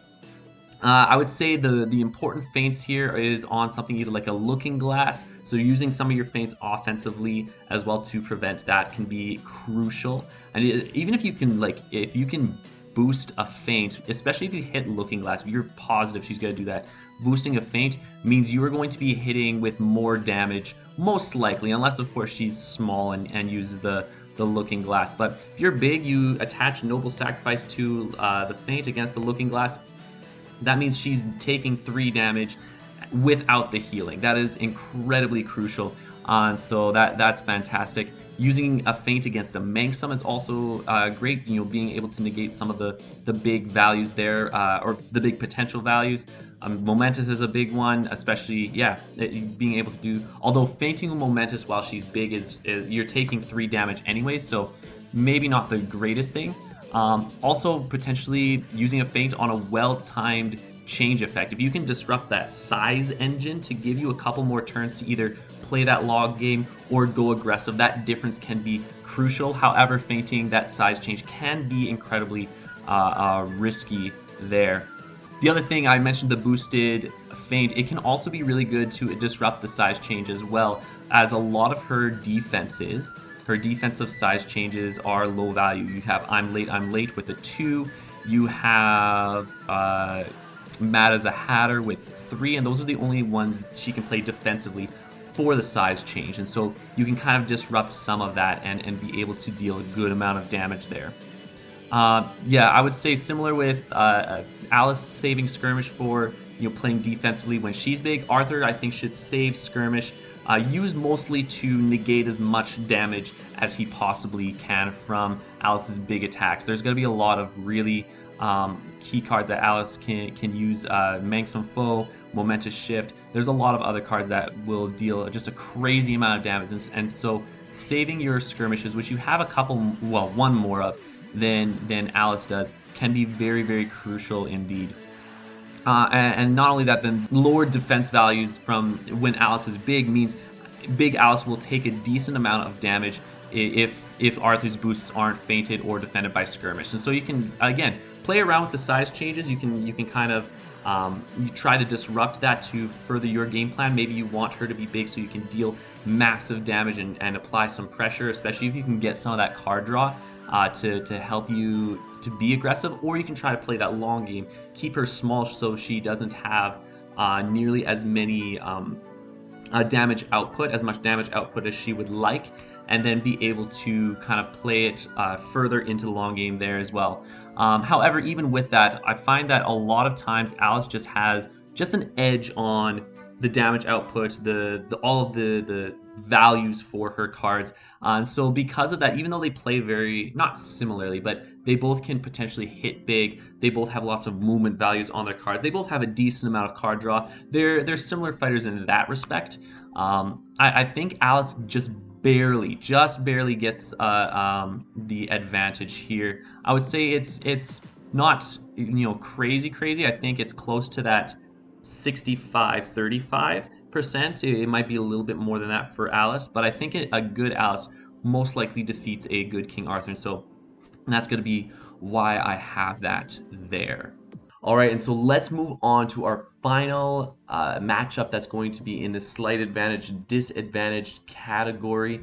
And I debated on this being balanced. I was kind of going back and forth. It was kind of on the edge. However, I did think that when it was all said and done, that it still favored one fighter over the other. So maybe it could, after a little bit of time, maybe we'll see it going back into play here. This is King Arthur versus Sinbad. So looking at the data here right now, as of recording, we have Sinbad right now with a higher win percentage, over 188 plays over on UMDB with a 69% win rate there.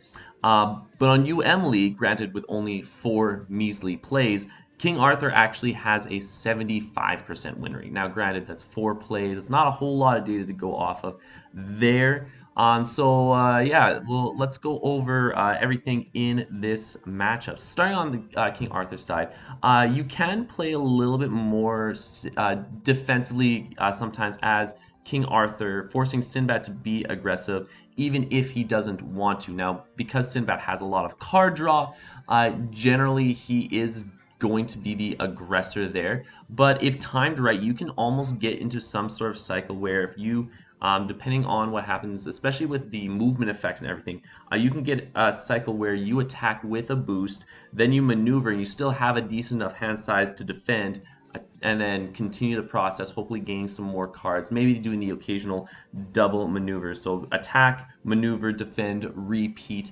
as such. You have a decent amount of card draw to kind of keep up with some of what Sinbad has. And so you can kind of get into a decent cycle if you want. Obviously, there's other ways you can play a couple different ways with just trying to get Sinbad low of defenses, just taking strikes one at a time. Because Merlin is the only ranged character in the game, he will provide some really necessary pressure, especially as Sinbad will have to move in, right? And so if you're at separate parts of the board, you can just use Merlin to continue to put on some pressure and attack as needed. Depending on how the game plays out, Sinbad's special ability actually doesn't matter, especially if you do kind of get into a cycle where you're able to attack and maneuver away or attack with a movement effect to get out.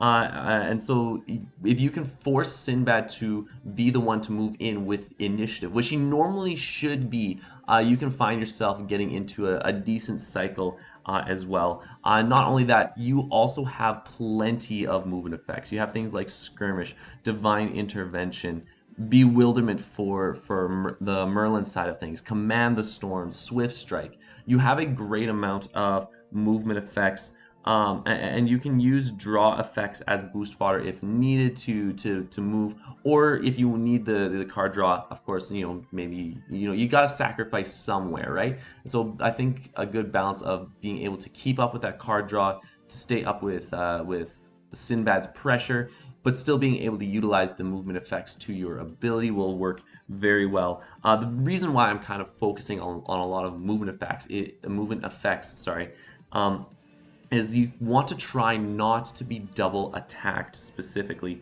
You want to make sure you can make sure your attacks hit harder than Sinbad. Trying to get your engine going before Sinbad can get his, because I feel like if you get into the late game, Sinbad is going to really wreak havoc on Arthur's game. So you really don't want Sinbad to get a crazy amount of attacks built up, get his voyages built up, so that you can still deal quite a bit of damage.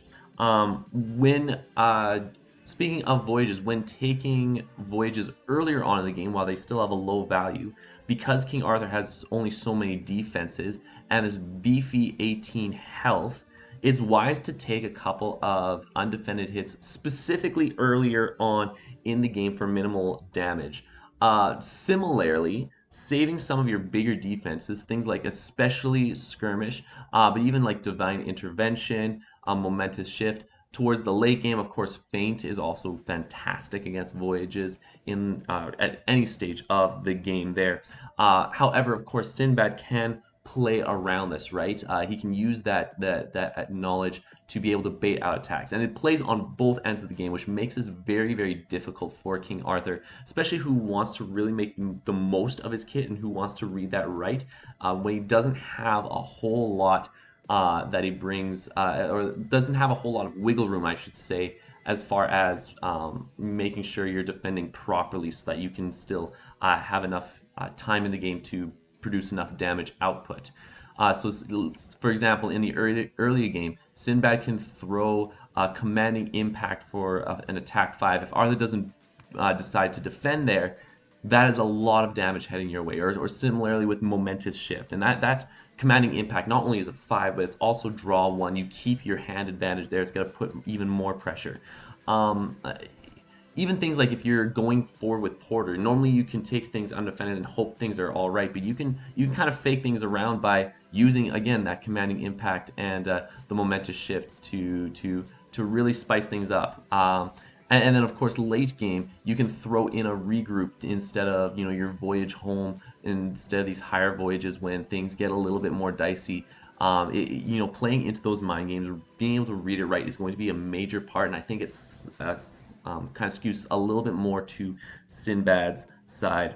That being said, King Arthur does have many draw effects. He's got things like Prophecy, Aid of Morgana, Aid the Chosen One. Regroups can be they're kind of a nice bit of glue to hold that all together. Now, because they're all like draw two, because all staggered on these like uh, in 3 cards, most of your draw is on the Prophecy, Aid the Chosen One, and Aid of Morgana.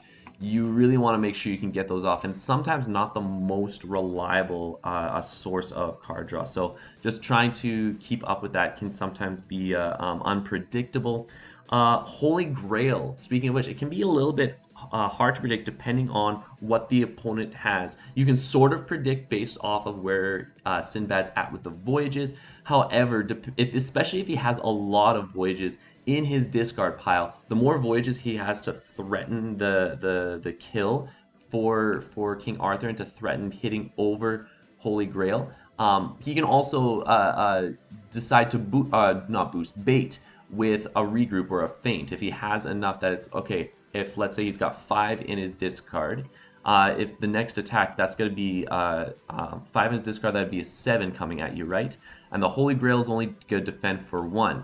So you really, The only way it's going to protect it is if you're at about like 8 health or more. But then he can easily come in with a feint or a regroup to force you to use the Holy Grail, thinking that's the case, and so on and so forth. So the more you really don't want Sinbad to have a whole lot. Even it's almost one of those weird things where you almost want him to use Voyage Home to make it a little bit more, make that gap a little less.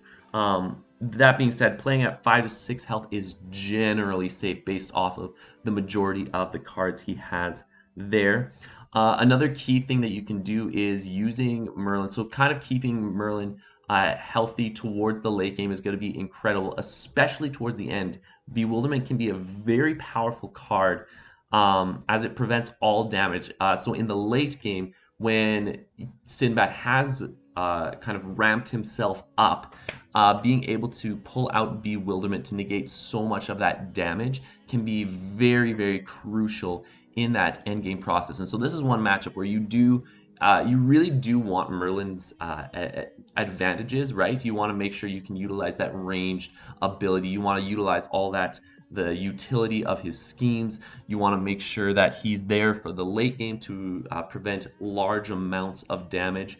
And so that keeping Merlin alive till the end is crucial to be able to negate a good amount of that damage. And getting rid of the porter with the other sidekick, it can help with positioning, although depending on where Sinbad's at with the voyages, depending on the type of map, if he can maneuver around, sometimes it doesn't matter too much. He can probably still move around Merlin, but being able to kind of body block with him at crucial points can be really, really good. And then, of course, command the storms. I would even almost, rather than doing this as like an offensive one, because Sinbad's most likely going to be forced to take the initiative to move towards you, using this defensively can be fantastic, especially because you have a lot more passes in the game. You can, granted, again, you'd have to make sure you're negating a lot of damage, but you can threaten, if you have negated a good amount of damage, you can threaten the end game with exhaustion. You've got a lot more passes, and so using Command the Storms at very key moments in positioning would be my recommendation for how to go into this matchup. Of course, it's always going to kind of depend on how the matchup goes, how things kind of play out in the entire game. But that's kind of where I would probably find that situationally over there. But let's move on to Sinbad here, Sinbad's side. Pulling up the notes here. Again, like I mentioned, he has got a lot of card draw with the Porter effects. That's going to give him 6 cards there. If he really needs it, Riches Beyond Compare rarely happens, but I like it's most often used for either boost fodder or if you need to discard a card, you can do that there. Commanding Impact. You've got your Exploit. You've got the classic Regroup. You've got one Voyage with the card draw, so you have a superior card draw, and it'd be a little bit easier for you to keep up that constant pressure on King Arthur. You have the same amount of defenses, however, all of these defenses Sinbad can use. Sinbad can reliably use every single defense, and even though some of them are weaker, such as Regroup, King Arthur has certain defenses that either are specifically attributed only to Merlin, with the Bewilderment, or not very reliable. He still has his Regroup, but on top of that, he also has the Holy Grail, which isn't quite as trying to predict that can be sort of iffy there. It's not a high value defense either. Triggering it has to be just right. And so because of that, you have more reliable defenses, and you can kind of poke on Arthur and Merlin to try and get rid of a good amount of those defenses there. Not only that, you have some decently high quality defenses with versatiles. You have four value versatile cards with Exploit and Leap Away. And so that helps to negate a good amount of damage. And some of these have powerful effects too, especially something like Exploit, where let's say if Arthur is boosting attack, you don't have Feint to get rid of it. This is a great alternative where you're negating 4 damage plus you're drawing a card. So for him, even though he's most likely going to be dealing damage over that unless he's trying to bait something out, he's going to be utilizing 2 cards. If he doesn't have any draw effect, those 2 cards are gone. You're replacing your card in your hand. You still have the exact same amount of cards in your hand as you did before, and now you have what most likely you will have the hand advantage there. That fact that he uses 2 cards to boost is a major factor into why he is very much on that low tier. And so this allows him to that's a very good alternative to feint when he boosts his attacks. Not only that, but Sinbad has a crazy amount of cards that provide him with high amount of movement effects on top of his already like crazy movement ability here. You've got Leap Away, you've got Toil and Danger, which is assault. You got 4 copies of this, which is just crazy. One of your attacks will also deal, not deal, will provide some movement as well. So it means that you can keep Arthur. You can have a good positioning on the board, and even at certain times, maybe there will be times where Arthur has the initiative and forcing him to move in. Sometimes you might find yourself in a position where that is the case there. Exploit and Leap Away, I would also say, are great against Merlin attacks there. They're great defense against Momentous Shift if he decides to use that right there with changing it into a 5 value defense, and can beat Aid the Chosen One to negate that card draw and really put even more pressure on King Arthur. So sometimes saving those for the Merlin attacks can be beneficial in and of themselves. As far as voyages, I would say voyage to the island that was a whale is fantastic. Of course, it's always great having the 2 health, and especially with someone like King Arthur, his healing is very situational on the Holy Grail. If he can pull it off, that's fantastic. It gives him a lot more to work with. Granted, in the late game where Sinbad's powerful, but that's still great. But Sinbad can get his healing off a little bit more consistently, and if he gets it both times with the voyage home, bringing it back, that's the 19 health that he has over King Arthur, who might maybe get some healing. It's less reliable on that one there. Eyes Like Coals of Fire is also fantastic because if you can manage, granted you only have 2 shots if you get this right, um, but you can King Arthur has certain cards that he absolutely loves, like Excalibur, Lady of the Lake, but even getting rid of some other important cards, even situationally, can be good. Getting rid of his defense, getting rid of Merlin's Bewilderment can help to kind of get rid of Merlin in general there. So there's a good amount. Getting rid of Noble Sacrifice as a way to keep his keep his boost values from being too high when he's boosting. And then of course Valley of the Giant Snakes can be good for perfect information, especially for someone who is as inconsistent as Arthur with a great variety of cards in his deck. Sometimes it's not as easy to predict what is in his hand, especially earlier on in the game. And being able to have that perfect information to know exactly what he can and can't pull off at any given moment can be helpful in the right situation. If Arthur has a high hand, you can use a movement effect card or maneuver to force Arthur to be on the initiative. Again, it's very rare, but if Arthur's being put on the front foot where he has to take initiative, that can be really detrimental to someone like Arthur. Momentous Shift or Commanding Impact can be great attacks if you think Arthur's going to take an undefended hit. I kind of talked a little bit, and regroups being towards the late game, kind of doubling down on some of these notes here. And then, of course, using Porter. Porter's going to be very key. He's always underrated, I would say, but Porter is going to be someone who is very key in getting that positioning, being able to still throw out some attacks and keep that card draw up to pressure Arthur as well. And so the reason why I think this is going to be slightly advantage, and I'm going to say this is for Sinbad, is because Sinbad just has a little bit more consistency with how his deck is constructed. He's got a good amount of card draw to keep that pressure on King Arthur, especially if Arthur if Arthur doesn't have, sorry, that was the wrong color. if Arthur doesn't have the right card, let's say he doesn't pick up a defense, if he doesn't get the draw that he needs, if he doesn't have the movement effects to be able to help him position better on the board. And so Sinbad has the slight advantage in this matchup here.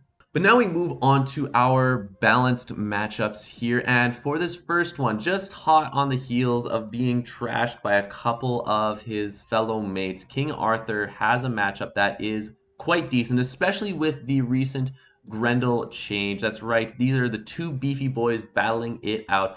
King Arthur versus Beowulf. So let's start on the Beowulf side. Of course, he has a very similar starting health as King Arthur. Before I go any further, let's go to the stats here. So King Arthur actually is winning on both of the stats here with UMDB over 35 plays, 51%. It's basically half and half. On UM League with 8 plays, so not a crazy amount of plays, but still something. He's got 62%. So again, it's fairly decent for King Arthur there as far as like just the pure stats go with that. But yeah, like I said, Beowulf has 17 health, a similar amount as King Arthur. And one advantage that he does have is that he has more reliable healing. I talked in the last matchup where King Arthur's Holy Grail isn't the most reliable to pull off. Here with Beowulf's card, Golden Drinking Horn, you have the chance to recover 2 health. And this is all tied to a scheme, meaning it cannot be canceled by any feints or anything like that. Arthur doesn't have anything that's going to interrupt the opponent's deck, so you will be able to reliably hit this every single time and get if you're able to get through your deck, have an extra 4 health over top. So that'll make your total health then a full 21 health that King Arthur will probably have to chew through. He does very well into the long game as Arthur has a decent amount of card draw over him unless he's using the card draw for boost or if they're negated, right? And so with him only having so much card draw, Fatal Struggle could go either way. You could draw cards with Drinking Horn, but there isn't a crazy amount of card draw in Beowulf's deck. Whereas if you look in Arthur, you got Aid of Morgana, Aid the Chosen One, Prophecy, still got the regroups. And so Arthur has a good amount of card draw to keep his hand up to help with that. And Beowulf does have a good amount of schemes. I think actually they have a very similar amount. Beowulf has one more extra scheme there and similar defenses. So as far as as far as being caught with a hand with a lot of extra schemes, they're kind of at an equal footing there. But he does, if he's able to keep himself alive long enough, if he's able to negate a good amount of Arthur's attacks, he can play into the long game quite well, threatening exhaustion against Arthur, who does have quite a bit of card draw there. Wiglaf as well is a noticeably beefy character. Being able to use almost all of the, actually really only some of these, gets Skirmish and Feint, so it's not a crazy amount, but he is able to use some really high defense cards. Now, Merlin has access to more, especially with the Bewilderment. That could be very huge as well, being able to have more any cards to work with. But that's still 9 health that you have to chew through for Wiglaf before you can get to Beowulf. And so all of these things mean that it's almost a matter of whether Arthur can get the necessary damage in time before losing in exhaustion. And so you may not, as Arthur, you may not want to be boost wild with this matchup. Beowulf, I would also say, has slightly more reliable defenses. On top of the usual feint, the skirmish, the equal of Grendel, even though the War King is a value of 1, if you have rage, that increases this value a crazy amount. And not only that, War King can help negate even greater amounts of damage. You might be in a situation where War King's even better than Feint if there's a boosted attack, especially because it's very telegraphed, right? If you play the War King with some rage, then you can, after you know how much the attack's going to be, spend any amount of the rage to go up to a 7 versatile if you have all 3 rage. Now, of course, King Arthur, as King Arthur, you may want to boost if you're able to while he's low on rage to kind of negate some of the effects of the War King there. In fact, boosting while he's low rage also will negate him using something like Equal of Grendel as well. But when you have the rage, you have fantastic defenses as well that are more reliable. Unlike King Arthur, who still has regroup, it's not fantastic. He has the Holy Grail, which is very situational, and so it's still like he has a decent amount, but I would say Beowulf's defenses are just slightly better, at least in terms of quality over quantity. Vigor and courage. This is a big one here as well. Going down. So being able to discard a random card, it can get rid of very powerful Arthur cards. Excalibur, Lady of the Lake, any of the powerful cards Arthur has, and especially if he can get, even if he doesn't get some of those, if he also gets Noble Sacrifice or one of his more less common cards there, they still provide a decent amount of boost as well. So you can generally get a good amount between the 2 to 3 boost values there. However, there are a decent amount of ones, and so the one thing that King Arthur does have going for him with this is if a common card is taken out, giving only one rage is very optimal in that situation. So nothing crazy high, but 2 is still very useful if you kind of get like a middle of the road card, and if you can get one of those 3 value cards, or if you can get a very key card in his deck, that can be very crippling to Arthur's game there. The last thing I'll just mention very quickly, Fatal Struggle will win with just over half of Arthur's defenses, assuming Momentous Shift is not triggered. And so with that, while it does mean that Arthur can pressure, it will generally force Arthur into initiative and push him closer to the end game. So unless you really want to win either against Skirmish or Bewilderment, if you're feeling like you can push him further into the end game, you can... if you won the combat, draw 2 cards. Sorry, it allows you to keep up with him, but if you manage to hit a Skirmish or Bewilderment, let's say if you can plan it out a little bit towards the end game where your opponent's drawing 2 cards, that can also push him further towards the end game where he doesn't want to be necessarily, unless he's planning that out. But I mean, King Arthur's very clunky generally. He doesn't either. He almost wants to go with one game plan or the other, either play the long game or try and go for massive amounts of damage. And transitioning midway through does not normally work with someone like him in such a situation. But at least maybe that's my experience. Maybe you've experienced something differently here. But going on to the Arthur side, boosting against Grendel means you're most likely trading equal, if not trading with maybe 1 damage less than Beowulf. If you're boosting with Noble Sacrifice, or if you really need to Excalibur, means that you are trading equally on Grendel with a 3 defense. He's only hitting you with the printed card. If you manage to get a boosted Momentous Shift, however, that is a little bit more. It's a little bit more risky, especially when fainted. But if you can get a boosted Momentous Shift, that is an incredibly substantial amount of damage, and that is a better trade-off there. And so it's normally better to boost over a Grendel to make that trade-off worse for Bayo. And of course, with the new rule change, with Bayo not being able to win if, let's say, King Arthur was still manages to hit Bayo and defeat him, even if Arthur's defeated in the process. If Arthur's the active player there, having a boosted attack over Grendel can be incredibly crucial in the late game. I don't think it's implemented in the digital version quite yet, at least the time of recording when I last checked, but that is definitely the official ruling with that. And so that can be very advantageous in the late game as well.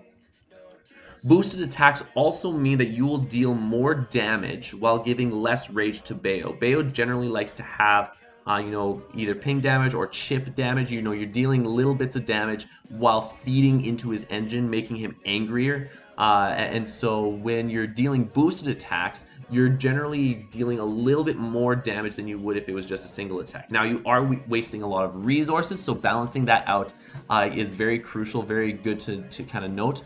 But if you boost more often than not, you should be able to hit over certain defenses and be able to deal more damage to him. And especially if you can catch him undefended, then that's an incredible advantage there. That's an incredible hit to be able to deal a good amount of damage without having to, with him only gaining one rage as a result. And considering Arthur doesn't have, I mean, he has some scheme effects with Merlin, but he doesn't have any after combat effects where he deals damage as well. So he plays fairly cleanly in that sense as well, kind of helps him in that way. Movement effects, Arthur has a lot more movement effects over Beowulf, and so that can help him to use minimal defenses as there's fewer double attack plays. It allows him to have a little bit more positioning power generally over someone like Beowulf. And so that the fact that he has more movement tied to his effects. I know Beowulf has one tied to the scheme and he has skirmish, but King Arthur definitely has a lot more with Swift Strike, with Divine Intervention, with Skirmish. So he has a little bit more that can help him in that way. And Merlin with Bewilderment. Speaking of Holy Grail, this one I feel is definitely tough to pull off when Beo has Rage. Now, I would almost say this is best at 6 health, especially if Beowulf has only one or two rage, right? As almost all cards will trigger the healing. The only exception is if he's at a 3 rage Ancient Heirloom. If you are at 6 health and he does manage to hit, he's most likely he could try to throw Working in there as well. But most of the time, Epic Poem will give him a rage and naturally give him one. So all of his are going to be between 3 to 4. Of course, the one exception being Ancient Heirloom with 3 rage, allowing him to spend all of it to deal the final blow there. And again, he can use Feint or Working for bait, but as someone who generally wants to save them as defenses, maybe if you're the Beowulf player and you feel like you need to do this to negate that healing, the trade-off might be there depending on the situation, but you are losing some valuable defenses there. And so even if you can't get it in a good range, however, if Beowulf's doing a really good job at keeping his rage up and trying to utilize that, it might even be best for boost fodder just to be another card to hit some bigger damage over Beowulf as well. This is one a really interesting strat that I've kind of started using here and there. Noble Sacrifice is actually potentially usable against either Grendel or Working. Especially like it's a very risky play, it's a very greedy play. But if you use a Noble Sacrifice over Grendel, you can boost twice to deal more damage to him than you're dealing back, right? And so even if you use, so let's say we have Noble Sacrifice as a 2 value, even if you have 2 boosts that are 2 value or more, that's 6 going into a 3. He's taking 3, you're taking 2. Now, the downside, of course, is that you've just wasted 3 cards, right? And so you really want to get as much value out of that as possible. But if you know if he's playing Grendel or Working, you can kind of use that. The reason why it's good against Working is that Beo has to choose how much rage he is spending before you boost, right? And so you can even play just the 1 card. He plays the Working. If he chooses he's not going to boost, or he's not going to not boost, if he's not going to spend the rage to move it up, then you can boost it even further and deal free damage. Whereas if he does choose to spend even 1 rage, well, you can choose not to do anything. You're not giving him any rage back, and so you only spend 1 card while he spends that and the rage. It can be used as a good bait attack in this one. It's not often that King Arthur's Noble Sacrifice actually does well in many matchups in and of itself, other than for boost fodder, but this is actually one where it could be used fairly decently. Another thing is for Merlin, Aid the Chosen One is likely to hit over half the defenses if Beowulf has less than 2 rage. If he has more than 2 rage, then Feint is going to hit him. Skirmish, the effect's not going to go off. Sorry, Faints, this effect's not going to go off. Working, he can use the rage to go over, make sure he loses combat. And Equal of Grendel, even though you get your ability, if you get the 2 rage, it's still a bad interaction, as Merlin's going to be taking 4 damage, over half of his health. That's not a fantastic thing to do. And so I would say in that case, once he has 2 rage, Bale wins all the interactions in some form if he chooses so. And so Aid the Chosen One, you kind of want to really be sure that if you want the effect, you want to be sure of when to play it. And even if he doesn't, like, he still has the skirmish in case he needs it. So Beowulf might want to hold on to some of his skirmishes for that. And granted, depending on the state, you may not even want the card draw. So maybe King Arthur just wants to use that to use as like kind of a soft pass, as I said before, just being able to use the attack so you're not drawing anymore, depending on the game state. The last thing I'll mention, I should have mentioned this a little bit earlier, but oh no, I did mention this with the boosted Momentous over Grendel. I just have this again in here. So with all that being said, this is one matchup where there's going to be a lot of big hits, big attacks against these fighters, especially with, not the craziest amount of defenses. This is going to be, just a bloodbath, in so to speak. And so with this one, I would say King Arthur and Beowulf are fairly equal. Maybe with the change, it does side a little bit toward King Arthur. I hesitate before I make that judgment. Right now, I felt it was actually Beowulf favored for a little bit, and it's kind of now I feel it's evened out just that ever so slightly. But I do think this is a really fun matchup, and one that's very intriguing, especially considering they fill a similar archetype there. All right, our next balanced matchup, I'm going to cover the very last matchup of Battle of Legends Volume 1. This is shockingly, which also understandably, the only balanced matchup I personally have in this. Granted, there are some that I'd be convinced could be, switched around, but this is going to be Sinbad against Alice here. I'm going to start on the Sinbad things just because I have that in my notes. So looking at the data on UMDB, 246 plays, he's got a 56% rate. However, on UM League, over 11 plays, Alice actually has the higher win rate with 73. And so I'm actually tempted. This is another one where I'm not exactly sure on the placement. I'm tempted to put Alice as a slight advantage. We'll kind of see how it plays out here. But for right now, we're going to keep this as the balance. Let's go over each of the matchups here. So for Sinbad, of course, once he has lots of voyages, he can hit pretty hard over Alice's defenses, especially while she is big. If she's big, she only has one value 4 defense, a bunch of 3, or like a decent amount of 3s, and then a bunch of 2s, some 1s. And so they are fairly low if Alice is big. Now, if she's small, they all boost up. That's a good amount of defenses there. But then, of course, the more she's small, the less damage she's dealing back to Sinbad as well. So with lots of voyages, he can deal a good amount of damage in that late game. He can also duck out when he needs to and force Alice to boost maneuver to get to him. And especially with the crazy amount of spaces he can move, as if Alice is caught with a full hand and Sinbad can keep her on the initiative, forcing her to discard to actually utilize any of her cards can be very powerful, especially if she wants to hit. However, depending on the card draw, Alice may never actually need to aggro Sinbad, since Alice does have more passes. Sinbad does have a good amount of card draw, more than Alice. You could maybe use Porter even with the Fortune and Fate just at very key moments in time, rather than just throwing them out for extra draw. So you can kind of play around with that as well. But yeah, Alice has just a couple more passes, specifically with her Eat Me card.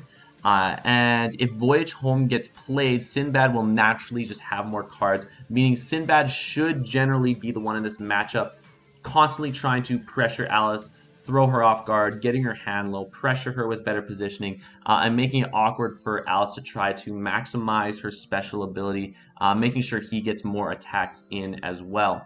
If you can get rid of Jabberwock as Sinbad, it means she has fewer cards she can rely on. That's fewer attacks, meaning Alice has to be the one to move into Arthur, considering this is an all melee brawl here. She has to be the one to kind of close in and get into close range, and otherwise draw cards rather than getting Jabberwock to help her use as ways to as a soft passes, so to speak, helping her with that exhaustion game. Not only that, with Sinbad having superior movement, I would say Alice has decent amounts of movement, right? Like she has. Let's just take a quick look. Other side of the mushroom. She has the I'm late, I'm late.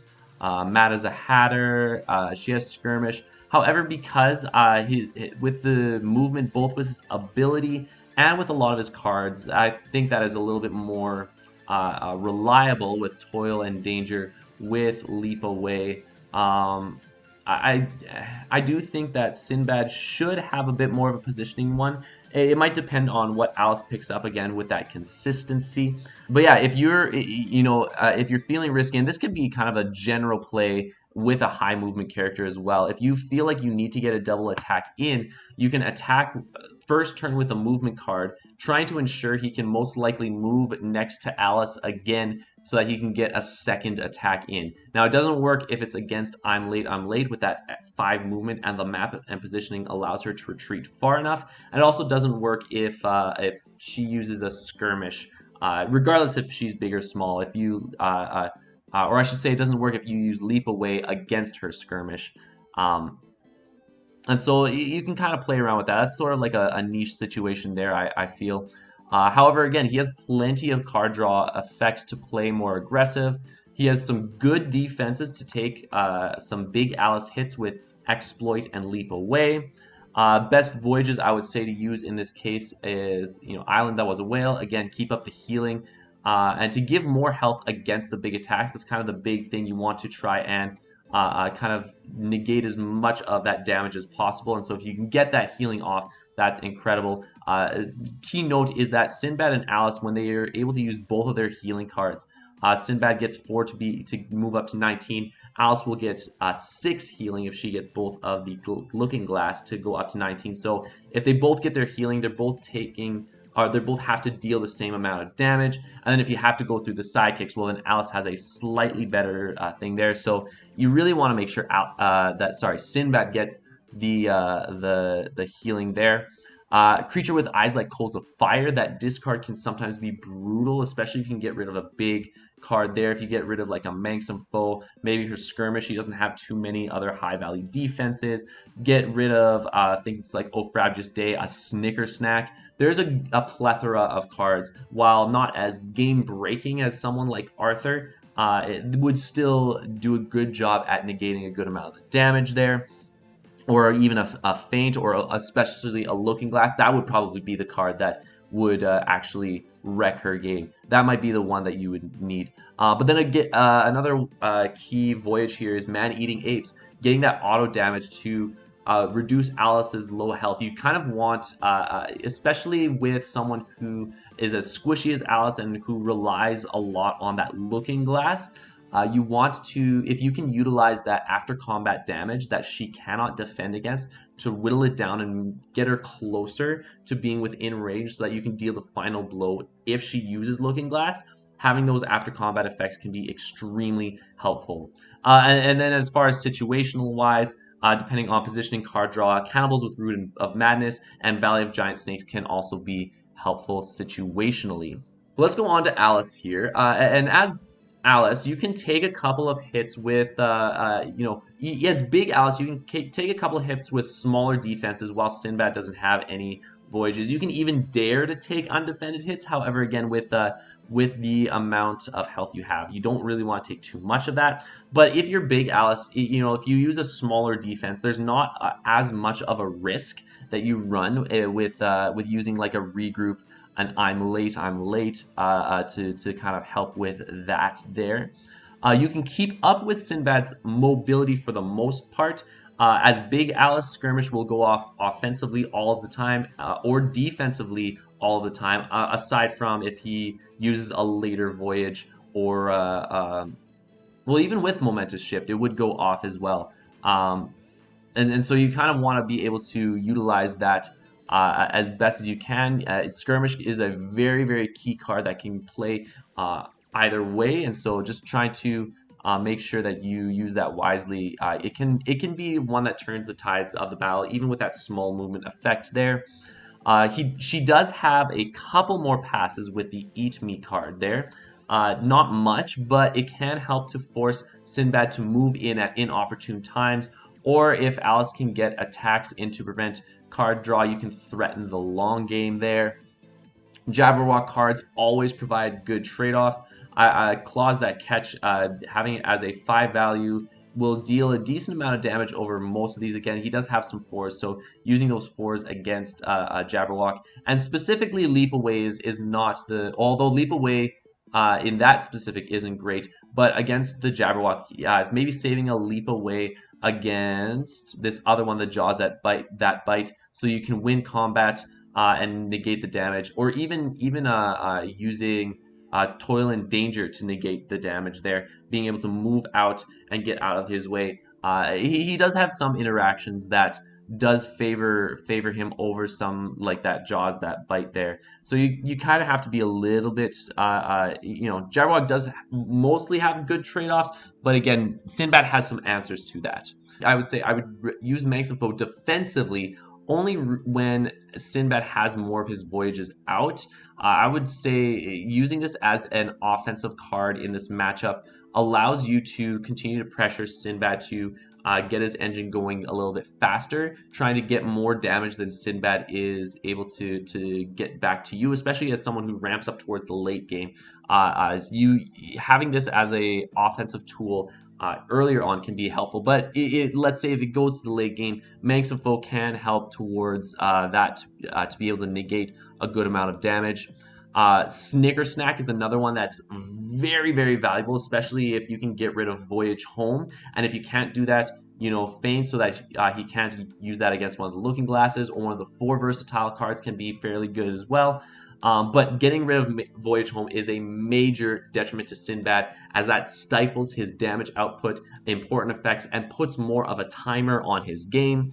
And then Looking Glass is also great, I would say, towards the early to mid game. It takes a little bit for Sinbad to kind of grow more powerful, so you should be able to utilize the Looking Glasses if it's not fainted, hopefully earlier on, while he can't threaten to kind of finish you off late game when he's crazy powerful. Utilize these effects to your advantage to have better trade-offs earlier on in the game. I feel like with this matchup, and again, I debated on leaning towards Alice being slightly, advantageous towards her, but I feel like this is very much a type of matchup that Alice, it kind of comes down to if Alice can get the damage enough before Sinbad enters that late game, and especially if he gets that Voyage Home and then can just make Alice suffer towards that late game.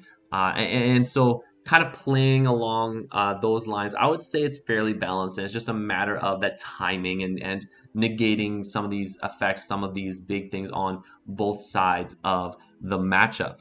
And of course, we're down to the last 2 matchups, and of course, these are all going to be Alice against the someone from the Little Red Beowulf set. These are some really fun matchups, especially this next one.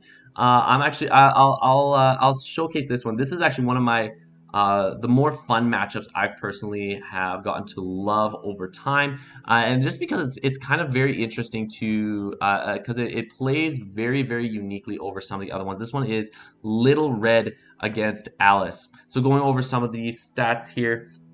57% on UMDB in favor of Little Red over 37 plays. However, Alice has a 53% on UM League over 32 plays. So it is a smaller pool for both. I mean, slightly stronger than some of the other matchups, especially on UM League. But it is fairly even on both sides, and let's go over why here. So on Little Red's side, Little Red does have slightly more passes with the Never Leave the Path and the Grimm's Tale. And so, and even with those passes, you can have crazy amounts of healing. If you can get even the 2 passes with the Huntsman getting 8 health, you start off with 1 more health. If you get that 8 health, that's 22 excuse me, health that Little Red Riding Hood is able to utilize against Alice's what did I say? 19 if she gets that. And more so if let's say you recur more huntsman cards from the deck, you can increase that health. Although, as we'll kind of go further into this matchup, I would say you probably want to recur some different cards. You trying to play towards exhaustion against Alice, I don't think works very well here. Large hands as well, being able to return it to your hand. Also good for being able to use it as a soft pass by attacking a lot. Again, I would probably use the recursion effect just to make sure that you're getting more of your valuable cards. But it does provide, let's say if you're negating enough of Alice's damage there, you can continue towards the long game. But the biggest thing I would say is that Large Hands is good for bringing back either Once Upon a Time or Stones in the Belly. Those are going to be the two major cards as Alice that you want to kind of hit for Little Red that you want to hit Alice with there. However, like I said, it shouldn't often happen that you're going to exhaustion unless key cards are discarded and Alice doesn't deal enough damage. So I wouldn't rely too much on the exhaustion strat. Rather choosing to go for trying to get all of your combat effects as quickly as possible here. Now both fighters have a scheme that moves them that allows them to move 3 and will change their ability. Alice with her size change with the Eat Me, Little Red Riding Hood with Into the Woods, and potentially changing the symbol in her basket. However, Red can gain an extra action, which especially if you're playing towards trying to get more of your effects out, get more of your kit out before Alice does, that can be incredibly helpful getting that extra action gain. This is one of the big things here. Stones in the Belly against Alice has the potential to hit for crazy, crazy high values. Alice has lots of high value cards. The Jabberwock ones are always, there's boost 2. Snicker Snack is a boost 4. Other Side of the Mushroom, Wolfragius Day is a boost 4. A lot of her normals are boost 2. There's a lot of boost 3 cards. Even Manxum Foe, just being able to hit that can be important with a boost 2. So between 2 to 4, you could be getting a 4 to 6 value attack or defense. And you almost want to use this defensively to stay alive and kind of utilize the auto damage to kind of deal it. So it's almost helpful to have stones just as a way to keep yourself from being hit by some crazy high attacks there. It is, it's not a reliable 4 or 6, like it's very variable, but being able to potentially stave off some of Alice's major values is important, and it will also potentially hinder a lot of her kit there. Not only that, she has plenty of ways to deal effect damage. Once Upon a Time dealing 3 auto damage each time. That's 6 damage if you just get those 2, and if you decide to recur Once Upon a Time, that's 12 guaranteed damage instead of just the 6. Then you have Never Leave the Path that deals 4 auto damage over the game. So even if you just do the 2 Once Upon a Times and Never Leave the Path, and this one's guaranteed as long as you have the symbol, that's 10 auto damage right there. You get a good pull with Terrible Big Mouth. That should be enough. And especially if you play Terrible Big Mouth while she's small, so you still deal more damage than what Alice is dealing you, that is fantastic. If Alice, however, is big and is going into Terrible Big Mouth, you will have an equal trade-off, so you kind of want to play wisely in that regard there.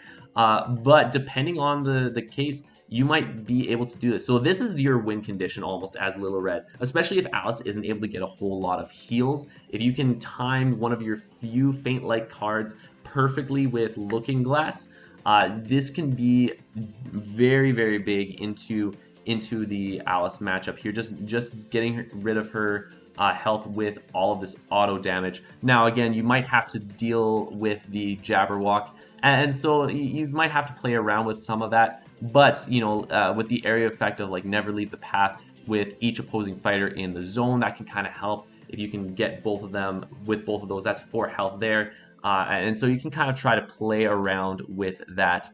Wolfskin, it's never a great defense, but again, if you need some card draw, especially because you don't have a crazy amount of card draw effects, that can be used to get some necessary card draws and to keep pressure or at the very least for a good boost card.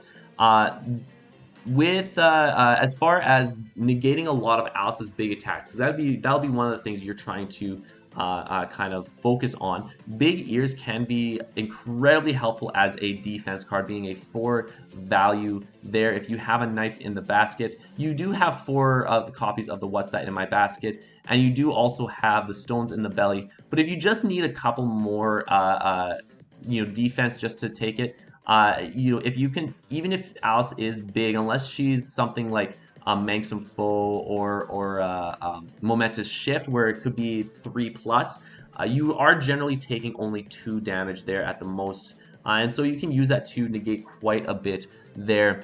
And of course, it is a really good card offensively, even because you don't need the symbol to line up. In fact, you can use this to line up Terrible Big Mouth defensively. So if you manage to use What Big Ears just to use it as an offensive card to give Alice just that much more damage that that you have to work with just with the effects, the effect damage that you deal later, kind of whittling that down to make it a bit easier. That can be a great one, or against Jabberwock as well, being a good card against that, just to kind of whittle down some of the defenses there. So now we go over to Alice, and both are low health fighters with good healing. However, I would say Alice has slightly, ever so slightly, even though Little Red has the Huntsman who is ranged and doesn't have any reason to go in, I would say Alice has a slightly better chance of getting her healing effects off for 2 reasons. One is with only 2 faint-like effects, you're more likely to get the Looking Glass off with the 3 health. And second, if you can get rid of Huntsman, which is fairly easy to do, although Stones in the Belly might be a little bit tough in that matchup there, you can negate a good amount of healing against Little Red there. While small, most of your defenses, basically any of them 3 or higher, will protect against any combat damage from Red. Now there is one exception, being Stones. If she pulls out something that it might hit over any of if she pulls the right card, it can hit over some of Alice's defenses there. And Huntsman, it doesn't necessarily apply, because if Huntsman's adjacent, then there's that 6. But you can still defend with a 5 right there, take 1 damage. Basically, if you're small, because Little Red doesn't have much in the values of her cards, where she can deal damage that way.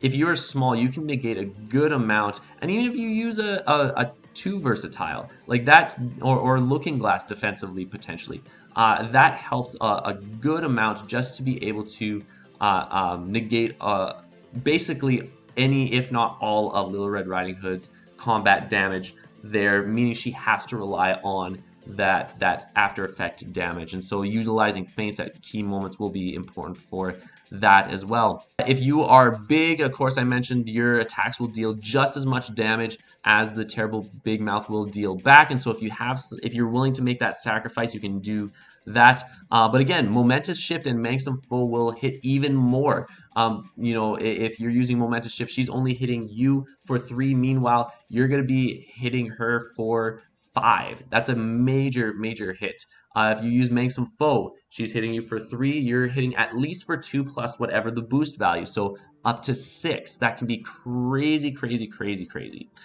And with Jabberwock, you can deal more with claws that catch, right? With basically the shift that's attached to Jabberwock. If it's attacking the hero, she's dealing him 3, he's dealing her 3 as well. It's an even trade-off in that instance. Most of her big attacks will guarantee that there is combat damage done because of not Alice's, Little Red's low defense values. There's not a lot. You have the What's That in My Basket, maybe What Big Ears. Of course, she might be relying a lot on the Stones in the Belly, but being able to utilize some of that, I would even say using some of your feints offensively, especially against something like a Stones or a Once Upon a Time, can be incredibly, incredibly helpful in some of that.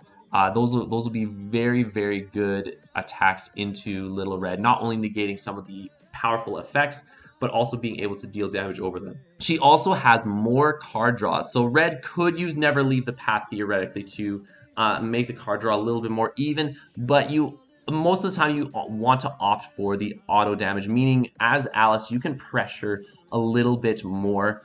You also have plenty of movement effects to help prevent Alice from to help prevent Little Red. I don't know why I said Alice. To help prevent Little Red from double attacking in one turn. And so being able to use those movement effects can be very crucial in only allowing Little Red to get only certain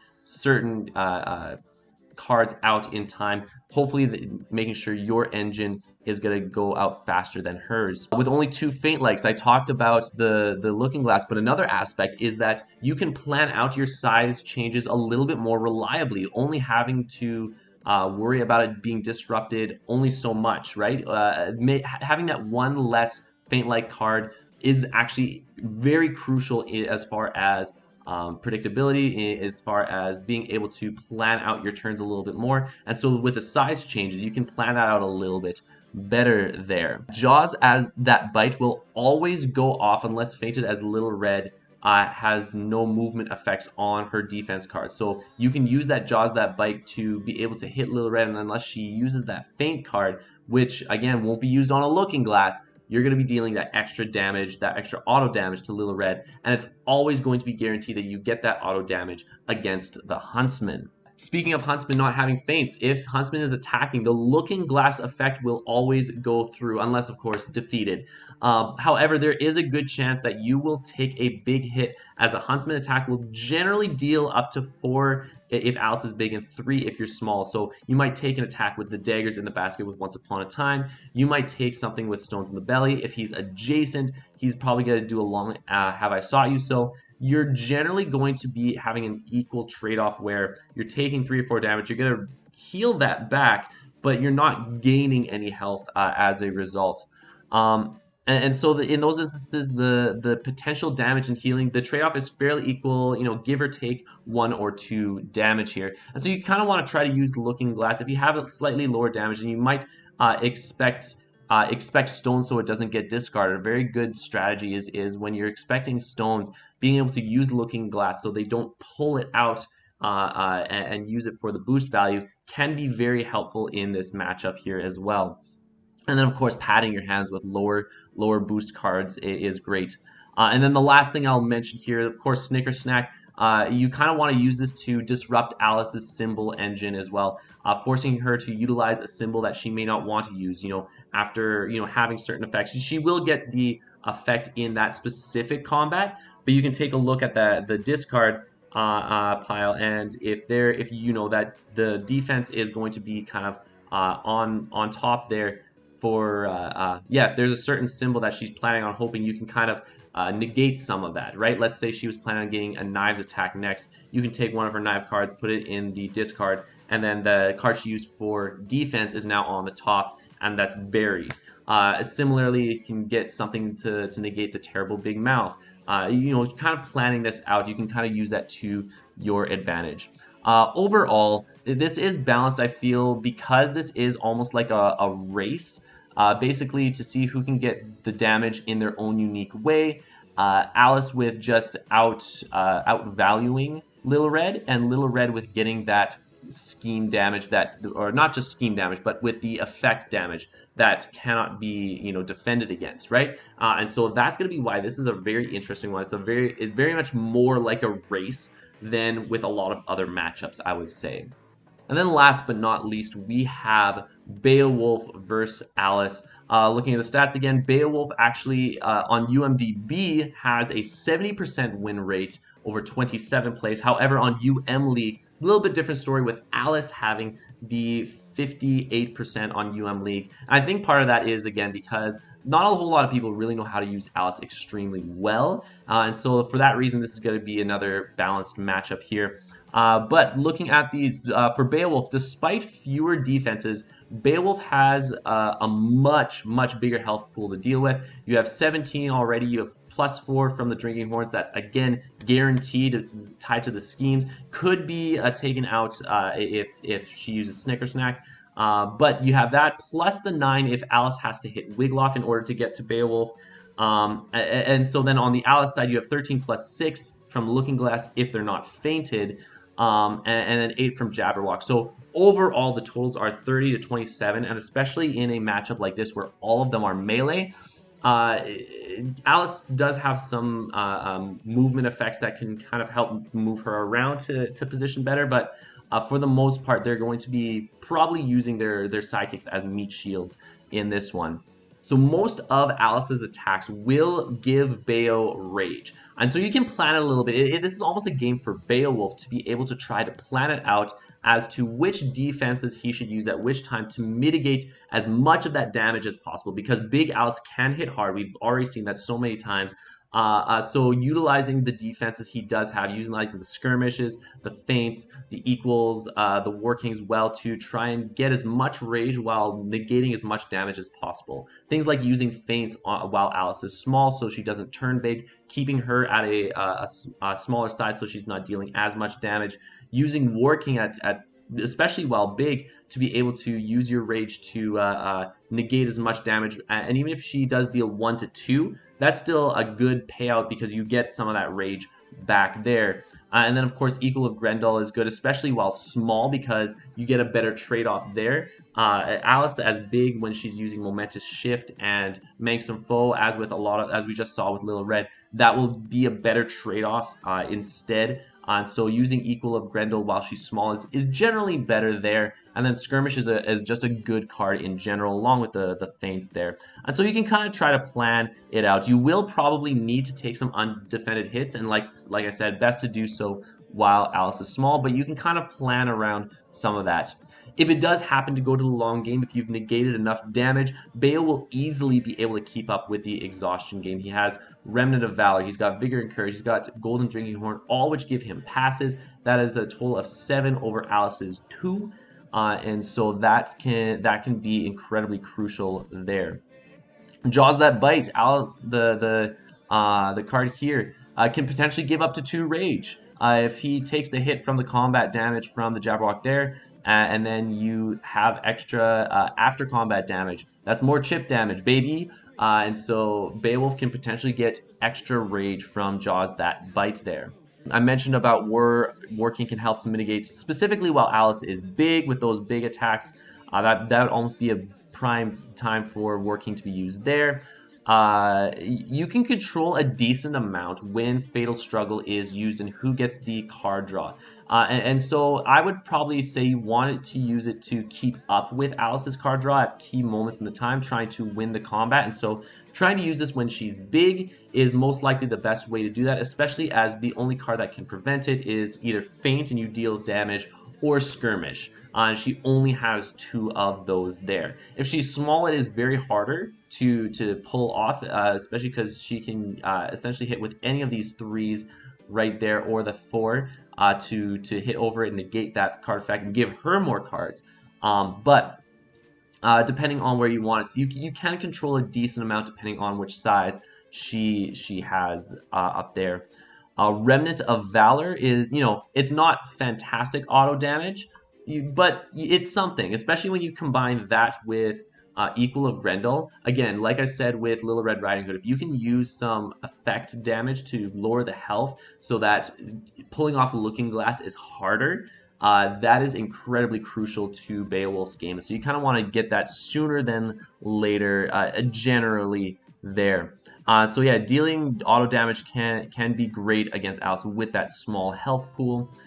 Vigor and Courage, not only do you have the chance to potentially discard a lot of major cards, but the majority of the cards provide 2 or more rage. And even 2 is good enough to provide him with lots of utility with a good amount of his cards. And if you manage to hit a big one, I would say you have things like the Ophrabjous Day, some of her big attacks there. Other side of the mushroom, Snicker Snack is a fantastic one to take. But even things like Mang Some Foe, using one of the Jabberwock cards if Jabberwock's still alive, it can be fantastic.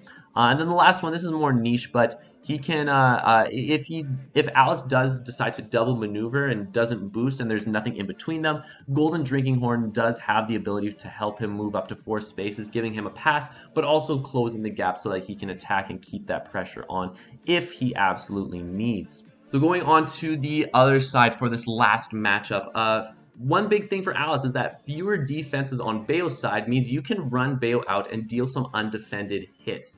And so if Bao tries to take undefended hits while small, which is kind of when it's more opportune, you can use that opportunity to use Mangsum Foe or Momentous Shift and try and catch him off guard with some of those bigger, more variable values there. And so you can kind of catch him off guard with that as well.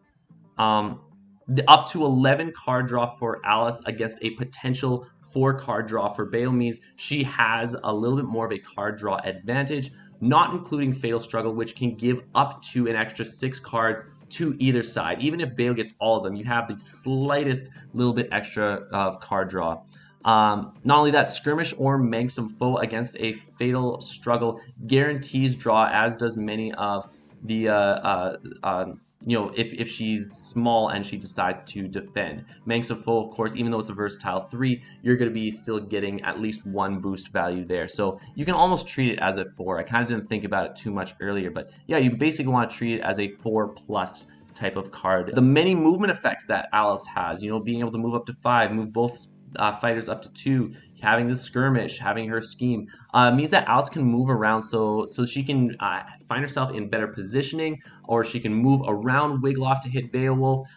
It gives her a little bit more freedom to move around the board as per usual there over Beowulf, who really only has skirmish and his scheme, which he doesn't normally use a whole lot of unless it's absolutely necessary. He kind of wants to save his rage for some other ones. Another very key thing is Mangsum Foe can win or at least help very greatly against Ancient Heirloom if you manage to get it, especially if you are small. However, Bale can choose not to use Rage with the Ancient Heirloom here. Even though the card's effect cannot be cancelled, he can choose not to spend Rage, meaning that he saves up his cards for other things. But even being able to do that, it helps very greatly to negate a lot of Beowulf's big card effects. If you get rid of Wiggloff, it means he has to use some of Wiggloff's cards in other ways, just kind of for movement.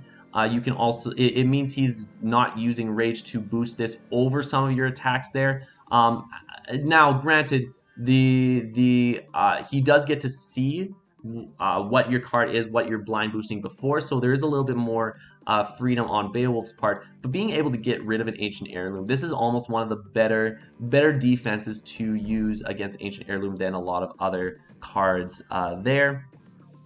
Not only that, I talked about taking big attacks into Grendel with the new endgame rule. That is a major nerf in the matchup, especially in the late game, so you can use that to your advantage there. Having Snicker Snack is big to discard important cards, such as big value cards that Beowulf has. Feint is another one. Grendel is great. Even discarding a Golden Drinking Horn can be fantastic situationally. And so, again, Snicker Snack, those are kind of the cards you want to look at when you're using that. And then, of course, offensive feint as Big Alice can actually be useful while Bao has Rage. This is kind of one that I discovered recently, but if he has Rage and you can threaten Feint, as it will deal, it will actually win most of the combat. Skirmish it will not, but Equal of Grendel, you're still dealing 1. Granted, he still actually gets his effect, so you do take 2 over his 1. That's another one that doesn't.